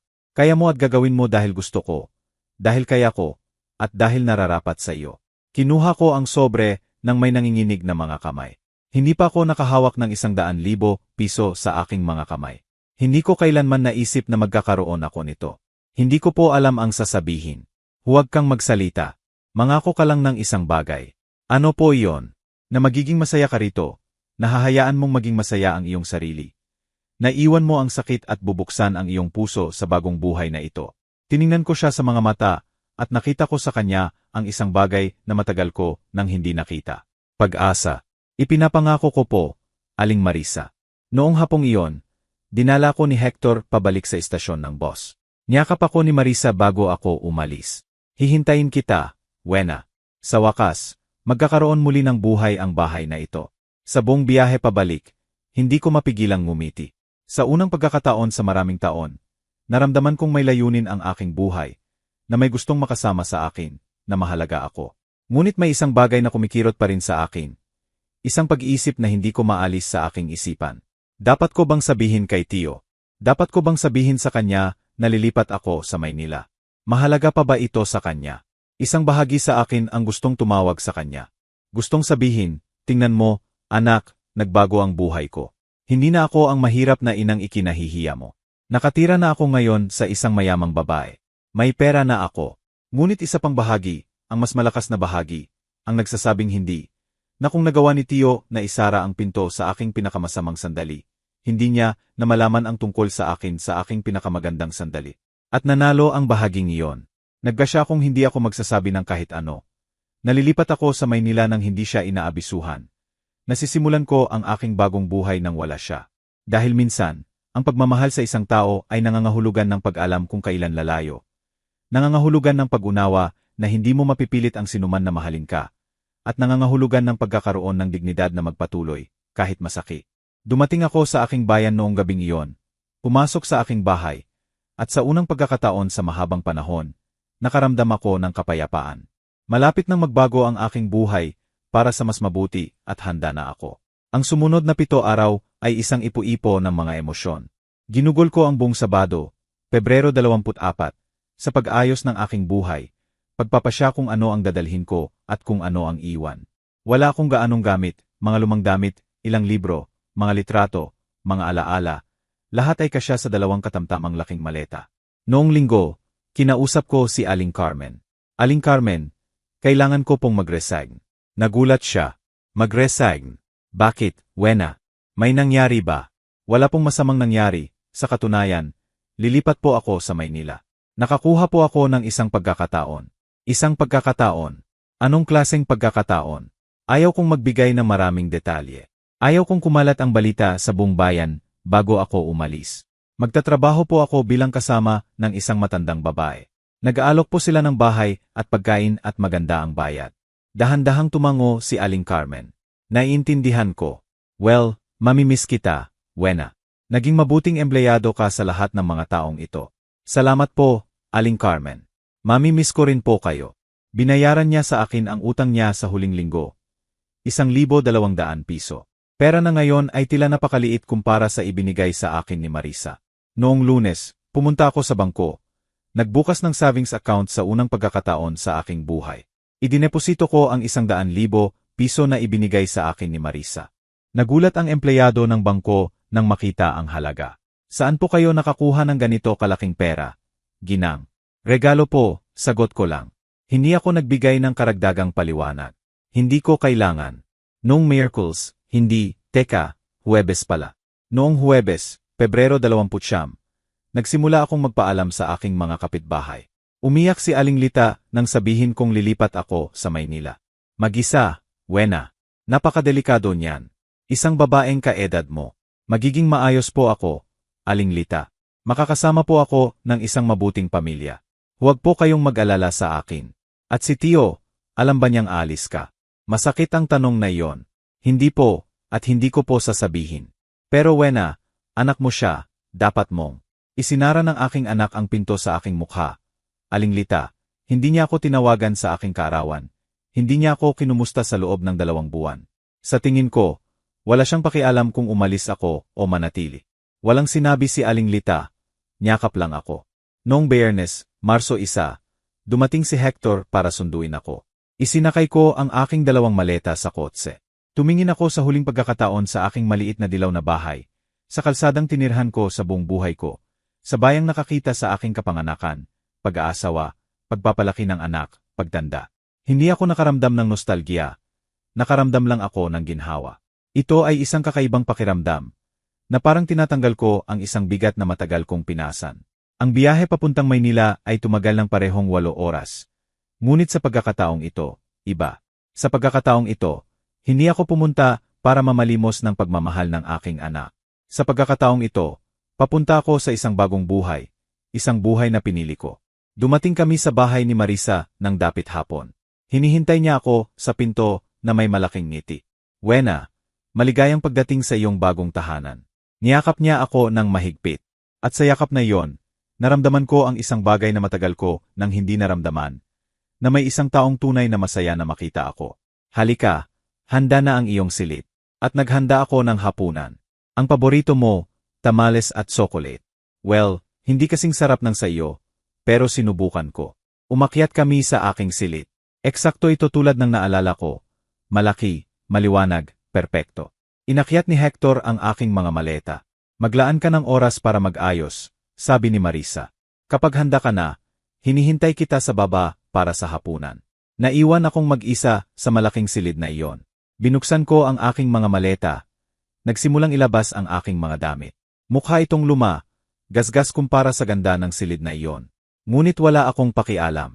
Ito ang aking damit, aking mga gamit, aking buhay. Isinabit ko ang lahat sa aparador. Inilagay ko ang aking mga litrato sa mesa. Isa kay Tio noong bata pa siya. Isa mula sa aking kasal kay Roberto. Isa sa aking ina na namatay 0 taon na ang nakalipas. Tiningnan ko ang litrato ni Tio ng matagal, ang kanyang ngiti ng bata, ang kanyang mga matang puno ng inosensya. Kailan siya nagbago? Kailan siya tumigil sa pagiging ang batang nagmamahal sa akin ng walang kondisyon? Itinago ko ang litrato sa isang drawer. Ayaw kong makita ito araw-araw. Ayaw kong alalahanin ang sakit tuwing umaga. Bumaba ako para sa hapunan. Inayos ni Marisa ang mesa gamit ang eleganteng kubyertos, mga telang serbilyeta, mga kristal na kopita. Ang mga tamales ay umuusok sa isang porselanang pinggan. Umupo ka, pakiusap, sabi niya. Sabay tayong kakain. Tinanong niya ako ng libu-libong tanong tungkol sa aking buhay, aking bayan, aking mga alaala. Sinagot ko ang lahat at sa unang pagkakataon sa mahabang panahon. Naramdaman kong may isang taong tunay na interesado sa aking sasabihin. Bukas ay Sabado, sabi ni Marisa. Naisip kong mamili tayo. Kailangan mo ng bagong damit. At huwag mong sabihing hindi. Bahagi ito ng usapan. Aling Marisa, sobra na po ang nagawa ninyo para sa akin. Hindi sapat. Hindi kailanman magiging sapat para tumbasan ang iyong kabaitan. Noong gabing iyon, ang mga sumunod na araw ay parang isang panaginip. Dinala ko ni Marisa sa mga tindahan na sa mga magazine ko lang nakita. Binilhan niya ako ng mga bestida, sapatos, blusa, pantalon. Nagrereklamo ako sa bawat tindahan. Ngunit hindi niya ako pinapansin. Hayaan mong alagaan kita, Wena. Matagal na akong walang inaalagaan. Dinala niya rin ako sa isang beauty salon. Ginupitan ang aking buhok, kinulayan para takpan ang mga uban. Ginawan ako ng facial treatment. Nang makita ko ang aking sarili sa salamin, halos hindi ko nakilala ang aking sarili. Mukha akong iba, mas bata, mas buhay. Lumipas ang 2 linggo, pagkatapos ay 3, pagkatapos ay 1 buwan. Ang aking buhay kasama si Marisa ay tahimik, ngunit masaya. Sabay kaming nag-almusal tuwing umaga. Kinukwento niya sa akin ang kanyang buhay kasama si Ernesto, ang kanyang yumaong asawa, ang kanilang mga paglalakbay sa buong mundo, ang kanyang anak na si Mariana. Kinukwento ko sa kanya ang aking pagkabata, ang aking ina, kung paano ko pinalaki si Tio ng mag-isa. Naging magkaibigan kami, tunay na magkaibigan. Walang pagkakaiba sa antas ng pamumuhay sa pagitan namin. 2 babae lang na nagbabahagi ng kanilang buhay. Ngunit may isang bagay na nagpapailang sa akin. Sa tuwing ipinakikilala ako ni Marisa sa isang tao, ipinakikilala niya ako bilang kanyang kasama. Alam kong teknikal na yon ako. Ngunit ang salitang iyon ay nagpaparamdam sa akin na mas mababa, na parang isang empleyado. Isang araw, sa kalagitnaan ng Abril, naglakas loob akong sabihin sa kanya, Aling Marisa, pwede po ba akong humiling ng pabor? Siyempre, Wena, kahit ano. Pwede niyo po ba akong ipakilala bilang inyong kaibigan sa halip na inyong kasama? Alam ko pong nagtatrabaho ako para sa inyo, pero, pinutol ako ni Marisa, hinawakan ang aking kamay. Wena, patawarin mo ako. Tama ka. Hindi ka aking empleyado. Ikaw ay aking kaibigan. Aking pamilya at ganoon kita ipakikilala mula ngayon. Ngumiti ako. Sa wakas, naramdaman kong ganap na komportable sa aking bagong buhay. Ngunit isang araw ng Mayo, nagbago ang lahat. Linggo noon, Mayo 12. Nag-almusal kami ni Marisa sa isang eleganteng restaurant malapit sa kanyang bahay. Kumakain kami ng tapsilog at kape nang marinig ko ang isang pamilyar na boses. Ma, nanlamig ang aking dugo. Kilala ko ang boses na iyon. Dahan-dahan akong lumingon at naroon siya. Si Tio. Nakatayo siya ilang metro mula sa aming mesa. Nanlalaki ang mga mata sa gulat. Sa tabi niya ay si Bia. Nakatingin sa akin ng may parehong paghamak. Tio, bulong ko. Lumapit siya sa aming mesa. Tiningnan niya ako mula ulo hanggang paa, na parang hindi makapaniwala sa nakikita. Suot ko ang isa sa mga bestidang binili sa akin ni Marisa. Isang bestidang kulay alak, elegante ngunit simple. Bagong gupit at kulay ang aking buhok. Nakasuot ako ng isang kwintas na pilak na regalo sa akin ni Marisa. Hindi ako mukhang ang mahirap at pagod na babaeng kumatok sa kanyang pinto noong bagong taon. Mukha akong iba. Anong ginagawa mo rito? Tanong ni Tio. Dito ako nakatira, sagot ko lang. Dito ka nakatira? Sa Maynila. Kailan pa? Nakita ko ang gulat sa kanyang mukha at may iba pa. Pagkakasala, kahihiyan. At bakit hindi mo sinabi? Bakit hindi ka tumawag? Nag-init ang ulo ko sa tanong. Bakit hindi ako tumawag? Seryoso, tinatanong niya iyon. At ikaw, bakit hindi ka tumawag sa akin, Tio? Bakit hindi mo ako tinawagan sa aking kaarawan? Bakit hindi ka tumawag sa loob ng 4 na buwan? Ibinaling niya ang kanyang tingin. Lumapit si Bia. Tiningnan ako ng may paghama. Wena, anong sorpresa na makita ka rito? Medyo eksklusibo ang restaurant na ito para sa isang tulad mo. Si Marisa, na tahimik sa buong oras, ay nagsalita sa unang pagkakataon. Pasensya na, sino ka para magsalita ng ganyan kay Wena? Nagulat si Bia sa tono. Ako ang kanyang manugang. At sino ka? Ako si Marisa Sandoval Vda. Di Ocampo. At si Wena ang aking matalik na kaibigan. Nakatira siya sa aking bahay.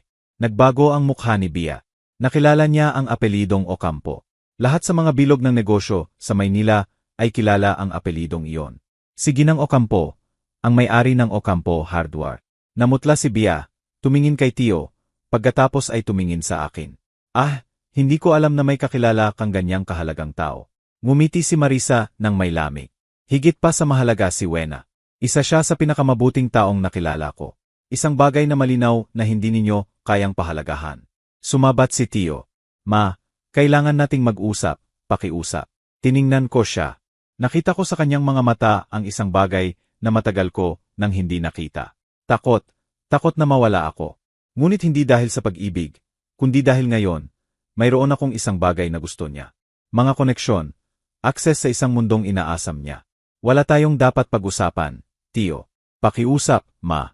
Alam kong hindi naging maganda ang mga bagay sa pagitan natin. Pero, hindi naging maganda. Pinutol ko siya. Tio, isinara mo ang pinto sa aking mukha noong bagong taon. Iniwan mo ako sa kalye na walang matutuluyan. At ngayon gusto mong makipag-usap. Ako, nagsisisi ako. May mga plano kami ni Bia. At mas mahalaga ba ang iyong mga plano kaysa sa iyong ina? Mas mahalaga kaysa sa babaeng nagsakripisyo ng buong buhay niya para sa iyo. Nagsimulang tumingin sa amin ang mga tao sa restaurant. Namula sa hiya si Bia. Wena, pakiusap, huwag kang gumawa ng eksena. Bulong niya. Isang eksena. Pinaramdam mo sa akin na parang isang abala, isang sagabal. At ngayon na nakikita ninyong kasama ko ang isang mahalagang tao, ngayon gusto ninyong makipag-usap sa akin. Tumayo si Marisa. Sa tingin ko, oras na para umalis. Wena. Tumayo rin ako. Kinuha ang aking bag. Ma, sandali, sabi ni Tio, hinawakan ang aking braso. Tinanggal ko ang kanyang pagkakahawak. Mayroon kang 4 na buwan para tawagan ako. Tio, 4 na buwan para humingi ng tawad, para kumustahin ako. Ngunit hindi mo ginawa at ngayon, huli na. Huwag mong sabihin yan. Ina kita. Palagi kang magiging ina ko. Ina mo ako. Pero ikaw, tumigil ka na sa pagiging anak ko noong gabing iyon. Lumabas ang mga salita sa aking bibig bago ko pa mapigilan. Ngunit sa sandaling sinabi ko ang mga ito, alam kong totoo. Nakita ko ang sakit sa kanyang mukha. Ngunit hindi ako nakaramdam ng kasiyahan. Nakaramdam lang ako ng paglaya. Lumabas kami ni Marisa sa restaurant. Hinihintay kami ni Hector sa labas. Sumakay kami sa kotse. Hindi ako lumingon. Ayaw kong makita kung sinusundan kami ng tingin ni Tio. Ayaw kong malaman kung nagsisisi siya. Sa buong biyahe pauwi, hindi kami nag-usap.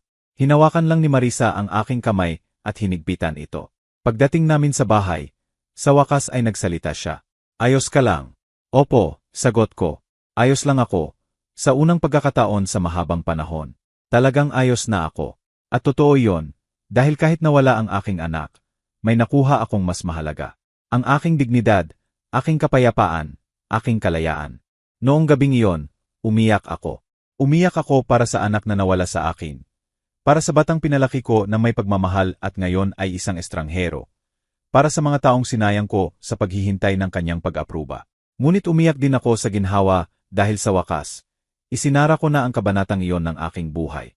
Sa wakas, bumitaw na ako at kahit masakit, masarap din sa pakiramdam. Lumipas ang ilang araw pagkatapos ng pagkikita namin ni Tio. Nagpatuloy ako sa aking routine kasama si Marisa. Ngunit may nagbago sa loob ko. Wala na akong nararamdamang bigat sa dibdib. Ang patuloy na pagkabalisa na maging isang mabuting ina, na maging sapat para sa aking anak, ay nawala. Pinalaya ko ang aking sarili. Noong Mayo 18, tinawag ako ni Marisa sa kanyang opisina. Ito ay isang lugar na bihira kong pasukin. Nasa unang palapag ito, puno ng mga libro, dokumento, mga lumang litrato. May isang malaking mahogany desk at sa likod nito ay isang malaking larawan ni Ernesto, ang kanyang yumaong asawa. Umupo ka, Wena. Kailangan kong kausapin ka tungkol sa isang mahalagang bagay. Umupo ako sa harap niya. Seryoso ang kanyang ekspresyon, ngunit hindi malungkot. Determinado ito. May masama po bang nangyari, Aling Marisa? Hindi, walang masamang nangyari. Sa katunayan, gusto kong kausapin ka tungkol sa isang bagay na matagal ko nang iniisip. Kumuha siya ng isang folder mula sa isa sa mga drawer ng kanyang desk. Wena, ako ay 75 taong gulang. Nabuhay na ako ng higit sa inaasahan, at kahit na mabuti ang pakiramdam ko ngayon, alam kong hindi ako mabubuhay magpakailanman. Walang sinuman. Aling Marisa, huwag po kayong magsalita ng ganyan. Hindi ito pesimismo, Hija. Ito ay realismo. At kaya kailangan kong kausapin ka tungkol sa aking testamento. Bumilis ang tibok ng aking puso. Ang inyo pong testamento. Tulad ng alam mo, wala akong pamilya. Namatay ang aking anak na babae. Namatay ang aking asawa. Wala akong mga kapatid o pamangkin. Kapag namatay ako, lahat na mayroon ako ay may iwan na walang sinuman. Ngunit tiyak na mayroon po kayong mga kaibigan, mga kakilala. Ngumiti si Marisa ng may kalungkutan. Mga kaibigan, Wena, kapag may pera ka, hindi mo alam kung sino talaga ang iyong kaibigan at sino ang malapit lang dahil sa interes. Kaya ginagawa ko ang mga pagsubok na yon bawat taon upang makahanap ng mga tunay na tao. At ang 2 pang taong tumulong sa inyo, ano po ang nangyari sa kanila? Ang una ay isang 22 taong gulang na binata. Inalok ko siya ng parehong bagay na inalok ko sa iyo. Ngunit nang malaman niya kung gaano karami ang aking pera, nagsimula siyang humingi ng mga pautang, mga investment. Sabi niya, gusto niyang magnegosyo sa akin. Kinailangan ko siyang palayuin. Ang pangalawa ay isang 40 taong gulang na babae. Mukhang tapat sa simula, ngunit natuklasan kong ikinukwento niya ang lahat sa kanyang pamilya. Nagpaplano sila, well, ayaw ko nang isipin. Kinailangan ko rin siyang palayuin. Napakasama po niyan. Ngunit ikaw, Wena, 2 buwan ka nang kasama ko at wala kang hiningi sa akin. Wala nang iba kundi ang iyong sahod, na higit mong pinagtatrabahuan sa iyong kumpanya. Hindi mo sinubukang manipulahin ako. Hindi mo dinala ang iyong pamilya para humingi ng pabor. Hindi mo. Huminto siya. Huminga ng malalim. Hindi mo ginawa ang sinubukang gawin ng iyong anak noong nakaraang linggo. Nanigas ako sa aking kinaupuan. Ano po? Pinundahan ako ni Tio, 3 araw na ang nakalipas. Nag-iisa siyang pumunta. Wala ang kanyang asawa. Pumunta siya rito sa bahay na ito. Opo. Sinabi ko kay Hector na papasukin siya, dahil gusto kong makita kung ano ang gusto niya, at alam ko na. Ano po ang gusto niya? Binuksan ni Marisa ang folder. Kinuha ang isang recording sa kanyang telepono. Nirecord ko ang aming pag-uusap nang hindi niya alam. Gusto kong pakinggan mo ito, ngunit binabalaan kita, masasaktan ka. Pinindot niya ang play button. Ang boses ni Tio ay pumuno sa silid. Ginang Ocampo, maraming salamat po sa pagtanggap sa akin. Walang anuman, Tio. Sabihin mo, ano ang dahilan ng iyong pagbisita? Well, gusto ko pong humingi ng tawad sa aking pag-ugali sa restaurant. Hindi ko po intensyon na bastusin kayo. Hindi mo ako binastos. Binastos mo ang iyong ina. Isang katahimikan. Tama po kayo at kaya ako narito. Gusto kong ayusin ang mga bagay sa aking ina. Ngunit hindi niya sinasagot ang aking mga tawag. At sa tingin mo, matutulungan kita diyan. Well, opo. Naisip ko po na baka kayo ang makakausap sa kanya. Kumbinsihin siyang bigyan ako ng isa pang pagkakataon. Isa pang paghinto. Pagkatapos ay ang boses ni Marisa. Malamig. Tio, hayaan mo akong magtanong sa iyo. Bakit mo gustong ayusin ang mga bagay sa iyong ina ngayon? Dahil ba namimiss mo talaga siya? O dahil napagtanto mong mayroon siyang access sa aking social circle? Isang mahabang katahimikan, napakahabang. Ako, namimiss ko po siya. Ina ko po siya. Tio, 4 na buwan nang walang balita sa iyo ang iyong ina. 4 na buwan na walang tawag. Hindi mo man lang siya tinawagan sa kanyang kaarawan at ngayon. Namimiss mo siya. Abala po ako sa trabaho, kay Bia. Masyadong abala para tawagan ang iyong ina. Ngunit hindi masyadong abala para pumunta sa aking bahay, para hilinging mamagitan ako para sa iyo. Ginang Ocampo, ako. At hayaan mo akong hulaan. Pumunta ka rin para magtanong tungkol sa aking relasyon sa iyong ina. Para makita kung may pagkakataon sa negosyo, isang investment, isang paraan para makinabang sa aming pagkakaibigan. Ganap na katahimikan. Sinasabi ng iyong katahimikan ang lahat, Tio. Ginang Ocampo, sa lahat ng respeto, ang aking ina ay isang simpleng babae, mula sa probinsya, hindi siya sanay sa mundong ito. Maaari siyang maging mahina. May mga taong maaring samantalahin siya. Ang tawa ni Marisa ay tuyo, walang katuwaan. Mga taong tulad mo, hindi po ako. Tio, sasabihin ko sa iyo ang isang bagay na marahil ay hindi pa sinabi sa iyo ng sinuman sa iyong buhay. Ang iyong ina ay isang pambihirang babae. Mas marami siyang emotional intelligence sa kanyang kalingkingan kaysa sa iyo, sa buong katawan mo. At hindi siya mahina. Malakas siya, mas malakas kaysa sa iyo. Sigurado iyon. Gusto ko lang po siyang protektahan. Hindi mo gustong protektahan siya. Gusto mo siyang kontrolin. Gusto mong magkaroon ng access sa kung ano ang mayroon siya ngayon. Ang aking pagkakaibigan, ang aking mga koneksyon, ang aking pera. Ngunit hayaan mong sabihin ko sa iyo, binata. Hindi kailangan ng iyong ina ang iyong proteksyon, at tiyak na hindi niya kailangan ang iyong peking pagsisisi. Ginang Ocampo, hindi po ninyo naiintindihan. Naiintindihan ko ng perpekto. Isa kang ingratong anak na nagmamalasakit lamang sa kanyang ina kapag ito ay maginhawa para sa kanya at hindi ko hahayaang saktan mo siyang muli. May karapatan akong makita ang aking ina. May karapatan ka, ngunit may karapatan siyang magpasya kung gusto kanyang makita at sa ngayon. Nagpasya siyang hindi at sinusuportahan ko siya ng buo. Hindi ito mananatiling ganito. Isang banta ba iyan, Tio?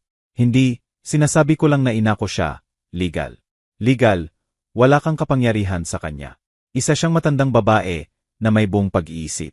Kaya iminumungkahi kong umalis ka na sa aking bahay at huwag nang bumalik. Magsisisi ka rito. Ang tanging pinagsisisihan ko ay hindi ko isinara ang pinto ng mas maaga. Tulad ng pagsara mo ng pinto sa kanya noong bagong taon. Mga yapak, isang pinto na nagsasara. Pagtatapos ng recording, nanginginig ako. Tumutulo ang mga luha sa aking mukha nang walang kontrol. Patawad, Wena. Alam kong masakit pakinggan iyan. Siya, gusto lang niya ang pera mo. Hindi niya ako gusto. Alam ko, hiya. At kaya ko ito ipinakita sa iyo. Para wala kang pagdududa.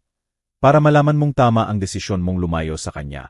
Tinakpan ko ang aking mukha ng aking mga kamay.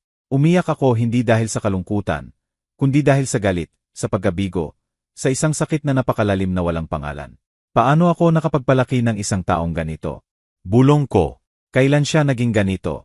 Tumayo si Marisa mula sa kanyang upuan. Lumuhod sa harap ko, at hinawakan ang aking mga kamay. Wena, makinig ka sa akin. Hindi mo kasalanan. Ginawa mo ang lahat ng iyong makakaya. Binigyan mo siya ng pagmamahal, edukasyon, mga halaga. Ngunit ang mga tao ang pumipili kung sino ang gusto nilang maging. At pinili ng iyong anak ang pera kaysa sa pag-ibig. Hindi mo iyon kasalanan. Pero anak ko siya, ang nag-iisa kong anak. At magiging ganoon siya palagi. Ngunit hindi iyon nangangahulugan na kailangan mong tanggapin ang kanyang pang-abuso. Minsan, ang pinakamalaking pagmamahal na maibibigay mo ay ang lumayo. Nananatili kaming ganoon ng matagal. Siya, nakaluhod sa harap ko, hawak ang aking mga kamay. Ako, umiiyak, inilalabas ang lahat ng naipong sakit. Nang sa wakas ay kumalma ako, bumalik sa pagkakaupo si Marisa. Kaya gusto kong kausapin ka tungkol sa aking testamento. Dahil nagpasya na ako. Binuksan niya muli ang folder. Kumuha ng ilang dokumento. Wena, gusto kitang pangalanan bilang aking nag-iisang tagapagmana.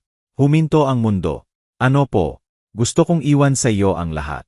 Ang bahay na ito, ang aking mga ari-arian, ang aking mga investment, ang mga share sa kumpanya, lahat. Hindi, Aling Marisa, sobra na po iyan. Hindi ko po kaya. Kaya mo at nararapat sa iyo. Sa 2 buwan na ito, binigyan mo ako ng isang bagay na wala ako. Amelia, tunay na kumpanya, pagmamahal na walang kondisyon, at gusto kong tiyakin na kapag wala na ako. Mayroon kang lahat ng kailangan mo para mabuhay na maayos sa natitirang bahagi ng iyong buhay. Pero, Aling Marisa, hindi ko po kailangan ang inyong pera. Kailangan ko lang po ang inyong pagkakaibigan. Alam ko at kaya nga ibinibigay ko sa iyo. Dahil alam kong hindi mo ito hinahanap. Dahil alam kong hindi mo ito sasayangin. Dahil alam kong gagamitin mo ito para gumawa ng mabuti. Umiling ako. Hindi ko po matatanggap ito. Ito ang iyong buhay, iyong trabaho, iyong legacy at gusto kong maging sa iyo. Ngunit may isang kondisyon. Ano pong kondisyon? Na kapag namatay ako, gagamitin mo ang bahagi ng perang iyon para tulungan ang mga babaeng tulad mo. Mga matatandang babae na nag-iisa, inabandona, nangangailangan ng bagong pagkakataon.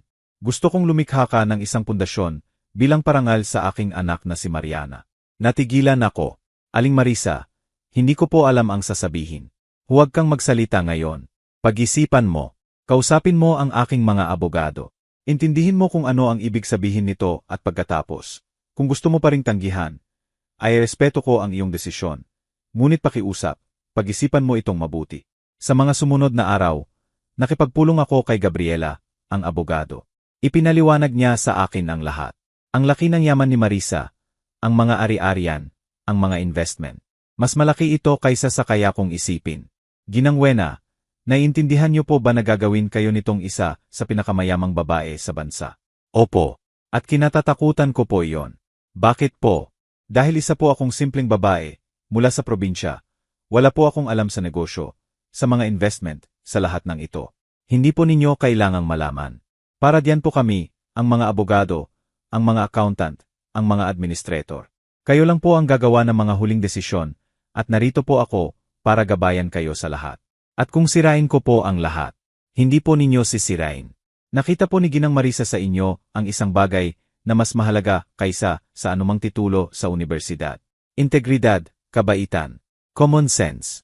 Sa pamamagitan niyan at ng tamang team, magiging maayos po kayo. Noong Mayo 26, nagpasya ako. Sinabi ko kay Marisa na tinatanggap ko. Umiyak siya sa kaligayahan. Salamat, Wena. Salamat sa pagbibigay sa akin ng kapayapaan. Ngayon alam kong ang aking legacy ay nasa mabuting mga kamay. Pinirmahan namin ang mga papeles noong araw ding iyon. Si Gabriela ang nag-asikaso ng lahat. Nairehistro ang testamento. Opisyal na akong nag-isang tagapagmana ni Marisa Sandoval Vida. Di Ocampo. Ngunit may iba pang nangyari noong araw na iyon. Isang bagay na hindi ko inaasahan. Inabutan ako ni Marisa ng isa pang dokumento. Ano po ito? Ito ay isang bank transfer ng 1,000,000 piso sa iyong pangalan. 1,000,000. Bakit po? Dahil gusto kong magkaroon ka nito ngayon, habang buhay pa ako. Gusto kong makita kang mag-enjoy nito. Gusto kong gawin mo ang gusto mo, maglakbay, bumili ng kailangan mo o itabi lang. Sa iyo ito, walang kondisyon. Aling Marisa, sobra na po ito.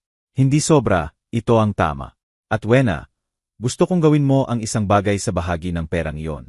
Ano po iyon? Gusto kong padalhan mo ng pera si Tio. Nanigas ako sa aking kinaupuan. Ano po? Bakit ko po gagawin iyon? Dahil sa kabila ng lahat ng ginawa niya sa iyo. Anak mo pa rin siya, at alam kong may bahagi sa iyo na nag-aalala pa rin sa kanya. Padalhan mo siya ng pera. 50,000 piso ng walang paliwanag. Padalhan mo lang at pagkatapos ay isara mo na ang kabanatang iyon magpakailanman. Ngunit pagkatapos ng narinig ko sa recording na iyon. Kaya nga, padalhan mo siya ng pera para makita niyang hindi mo ito ginagawa dahil sa pangangailangan. Ginagawa mo ito dahil ina ka niya at kahit na hindi niya ito, mas mabuti ka pa ring tao kaysa sa kanya. Iyon, Wena, ay moral na paghihiganti. Ang tanging paghihiganti na sulit. Pinag-isipan ko ito buong gabi at sa wakas ay nagpasya akong gawin ito. Noong Mayo 28, nag-transfer ako ng 50,000 piso kay Tio. Walang mensahe, walang paliwanag, pera lang. Tinawagan niya ako 2 oras pagkatapos. Hindi ko sinagot, nagpadala siya ng mensahe. Ma, ano to? Saan ka nakakuha ng ganito kalaking pera? Hindi ako sumagot. Nagpadala siya ng isa pa. Ma, pakiusap, kailangan nating mag-usap. Patawarin mo ako. Hindi rin ako sumagot. Sa huli, nagpadala siya. Mahal kita, Ma, at nagsisisi ako sa lahat ng nangyari. Binasa ko ito. May naramdaman ako sa aking puso. Ngunit hindi ito pag-ibig, kundi awa. Awa sa aking anak na pinili ang pera kaysa sa lahat. Na marunong lang magsabi ng mahal kita kapag ito ay maginhawa para sa kanya. Blinok ko ang kanyang numero at sa kilos na iyon. Isinara ko na ang kabanata ni Tio sa aking buhay magpakailanman. Noong gabing iyon, sabay kaming naghapunan ni Marisa. Nagbrindis kami ng pulang alak. Para sa mga bagong buhay, sabi niya. Para sa pangalawang pagkakataon. Para sa mga babaeng bumabangon, sagot ko. Para sa mga pumipili ng kanilang dignidad kaysa sa sakit. Nagbanggaan ang aming mga kopita. At sa sandaling iyon, alam kong tama ang aking desisyon. Nawala sa akin ang aking anak, ngunit nagkaroon ako ng isang pamilya. Isang ina na hindi ako isinilang, ngunit pinili ako. At pinili ko siya. At iyon, sa malupit na mundong ito, ay mas mahalaga kaysa sa anumang ugnayan ng dugo. Ang mga buwan ay nagpatuloy sa kanilang takbo. Dumating ang Hunyo na may mahinang ulan, Hulyo na may matinding init, Agosto na may malinaw na kalangitan. At patuloy akong nanirahan kasama si Marisa. Bumubuo ng isang buhay na hindi ko kailanman naisip na posible. Ngunit ang mundo ay may mga misteryosong paraan ng pagbibigay ng hustisya. At kahit na nagpa siya akong lumayo kay Tio, hindi pa tapos sa kanya ang universo. Sabado noon ng Setyembre, ika-14 na, eksakto, nang malaman ko kung ano ang nangyari. Bumisita si Gabriela. Kakaiba ang ekspresyon ng kanyang mukha, halo ng pag-aalala at kasiyahan. Ginang Wena, may kailangan po akong sabihin sa inyo. Tungkol po ito sa inyong anak. Kumabog ang aking puso. May nangyari po ba sa kanya? Depende po kung paano ninyo titingnan. Nawalan po ng trabaho si Tio. Ano po? Kailan? 2 linggo na po ang nakalipas. Tinanggal po siya dahil sa masamang pag-uugali. Tila sinubukan niyang gamitin ang pangalan ni Ginang Marisa para makakuha ng mga kontrata para sa kanyang kumpanya. Sabi niya, may koneksyon siya sa pamilyang Ocampo. Nag-imbestiga po ang kanyang amo. Natuklasang kasinungalingan at tinanggal siya. Inilagay ko ang aking kamay sa aking bibig. Ngunit hindi po iyon lahat. Patuloy ni Gabriela. Iniwan po siya ni Bia. Nalaman niyang ginastos ni Tio ang kanilang ipon para mapanatili ang mga anyo. Mamahaling restauran, mga damit na may tatak, isang bagong kotse na hindi nila kayang bayaran. Nang matuklasan niya ang mga utang, nag-impake siya at umuwi sa kanyang mga magulang. Humingi po siya ng diborsyo, 1 linggo na ang nakalipas. Nakaramdam ako ng kakaiba. Hindi ito kagalakan, kundi pagkamangha. Talagang sinisingil ng universo ang mga utang nito. At nasaan po siya ngayon? Kinailangan niyang umalis sa kanyang apartment. Hindi niya kayang bayaran ang upa. Nakatira po siya sa isang kaibigan. O yon po ang sinabi sa akin. Si Marisa, na tahimik na nakikinig, ay nagsalita. Ang buhay ay may paraan ng pagtuturo sa atin ng mga aral. Hindi ba? Tinanggihan ng iyong anak ang kanyang ina noong wala siyang wala at ngayon na wala na siyang wala. Naiwan siyang mag-isa. Tama siya. Isinara sa akin ni Tio ang pinto noong pinakakailangan ko siya at ngayon. Kapag kailangan niya, wala siyang sinuman. Sinubukan po ba niyang kontakin kayo? Tanong ni Gabriela. Blinok ko po ang kanyang numero, ilang buwan na ang nakalipas. Hindi ko po alam kung sinubukan niya. Malamang po, ang kanyang pride ay nagkakahalaga sa kanya ng malaki. Lumipas ang mga linggo. Dumating ang Oktubre na may malamig na hangin at pagkatapos ay may hindi inaasahang nangyari. Oktubre 22 noon. Nasa hardin kami ni Marisa. Umiinom ng tsaa nang lumapit si Hector. Ginang Marisa, may isang binata po sa pinto. Sabi niya, anak daw po siya ni Ginang Wena. Kailangan daw po niyang makausap siya. Urgent daw po. Bumilis ang tibok ng aking puso. Sabihin mong umalis siya, sabi ko kaagad. Sandali, Wena, sabi ni Marisa.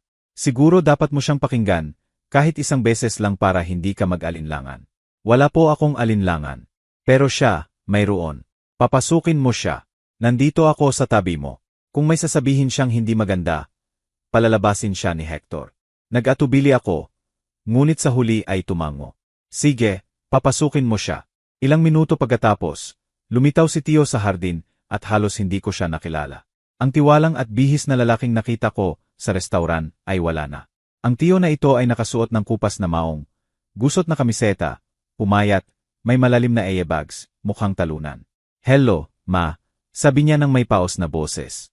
Nakatayo lang si Tio doon ilang metro ang layo, na parang hindi alam kung pwedeng lumapit. Salamat sa pagtanggap sa akin. Hindi ko ito ginawa para sa iyo. Ginawa ko ito para sa aking sarili. Para tapusin na ito, dahan-dahang tumango siya.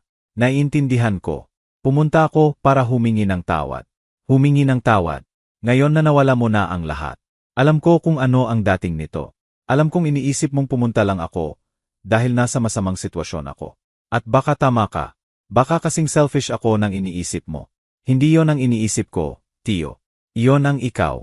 Napuno ng luha ang kanyang mga mata. Tama ka. Selfish ako. Ingrato ako. Ako ang lahat ng hindi dapat ako. Pero sumusumpa ako, nagsisisi ako. Sumusumpa ako, kung maibabalik ko lang ang oras, bubuksan ko ang pintong iyon noong bagong taon.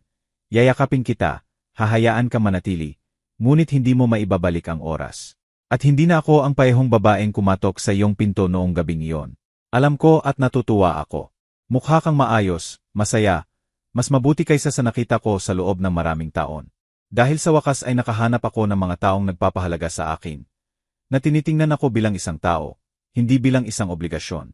Ibinaling ni Tio ang kanyang tingin. Pwede ba kitang tanungin? Depende. Bakit mo ako pinadalhan ng perang iyon ilang buwan na ang nakalipas? 50,000 piso nang walang paliwanag. Dahil sa kabila ng lahat, anak pa rin kita at gusto kong mayroon kang isang bagay. Ngunit gusto ko ring maintindihan mong hindi kita kailangan. Na kaya kong maging maayos nang wala ka. Mission accomplished. Naintindihan ko. Ngunit huli na nang dumating ang pag-unawang iyon. Nagkaroon ng mahabang katahimikan. Hindi ako pumunta para humingi ng pera. Hindi ako pumunta para hilinging iligtas mo ako. Pumunta lang ako para sabihing nagsisisi ako, na nagkamali ako, na ako ang pinakamasamang anak sa mundo at kung sakaling, sa hinaharap, mapatawad mo ako, maghihintay ako. Tiningnan ko siya. Nakita ko sa kanyang mga mata ang isang bagay na hindi ko pa nakita noon.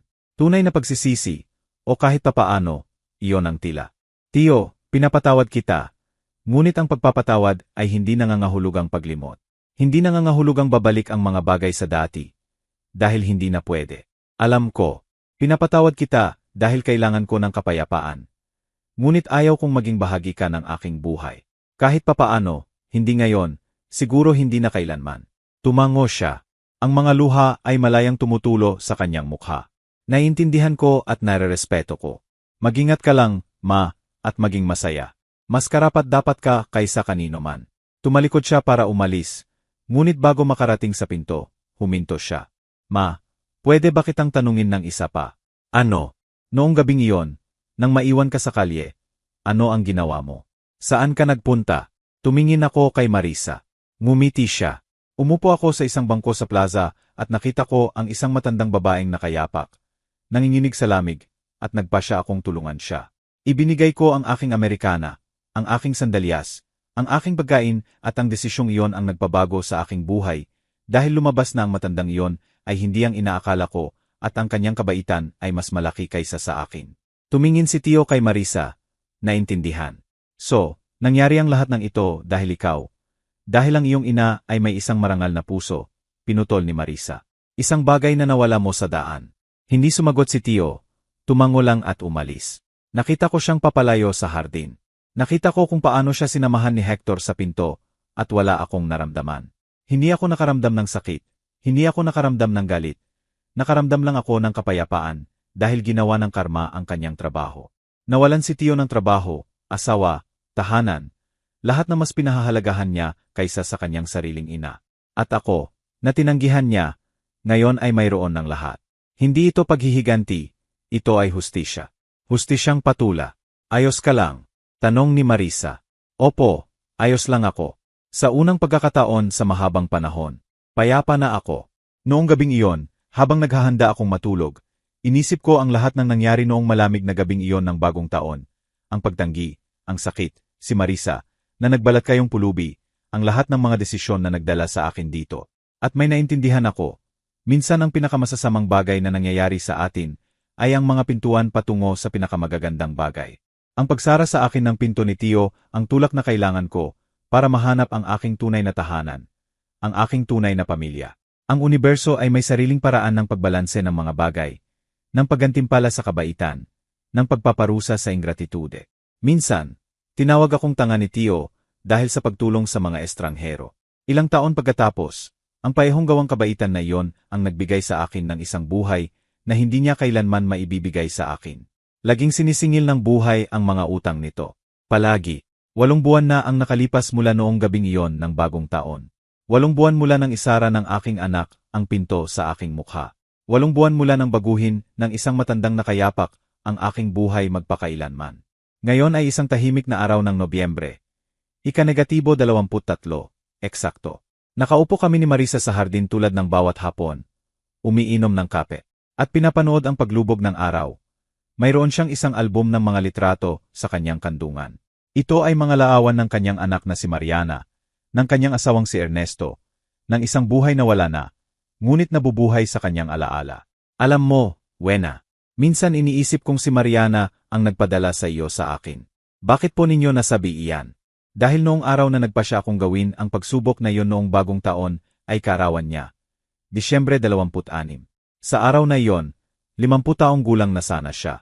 At naisip ko, kailangan kong parangalan ang kanyang alaala sa pamamagitan ng paggawa ng mabuti, sa paghahanap ng isang taong karapat-dapat sa aking legacy. At natagpuan niyo po ako. Natagpuan kita, isang babaeng katatapos lang tanggihan ng sarili niyang anak. Ngunit may habag pa ring tumulong sa isang estranghero. Ngumiti ako ng may kalungkutan. Minsan iniisip ko kung ano ang mangyayari kung hindi ako pumunta sa bangkong iyon. Kung hindi ko siya nakita. Ngunit pumunta ka, nakita mo ako. At iyon ang nagbago sa lahat. Tama po kayo, isang desisyon lang, isang gawang kabaitan. At nagbago ang buong buhay ko. Aling Marisa, pwede po ba akong magtanong? Siyempre, hiya. Hindi po ba kayo natatakot na iwan sa akin ang lahat? Na magtiwala ng ganito sa akin. Tiningnan niya ako ng mga matalinong mata na iyon. Puno ng pagmamahal. Takot. Hindi, Wena, may kapayapaan ako. Dahil alam kong kapag wala na ako, ang aking pera ay mapupunta sa mga kamay ng isang taong gagamit nito para gumawa ng mabuti. Isang taong hindi ito sasayangin sa mga walang kabuluhan. Isang taong alalahanin kung saan siya nanggaling. Tutuparin ko po ang aking pangako. Lilikha po ako ng pundasyong iyon para sa mga kababaihan bilang parangal kay Mariana.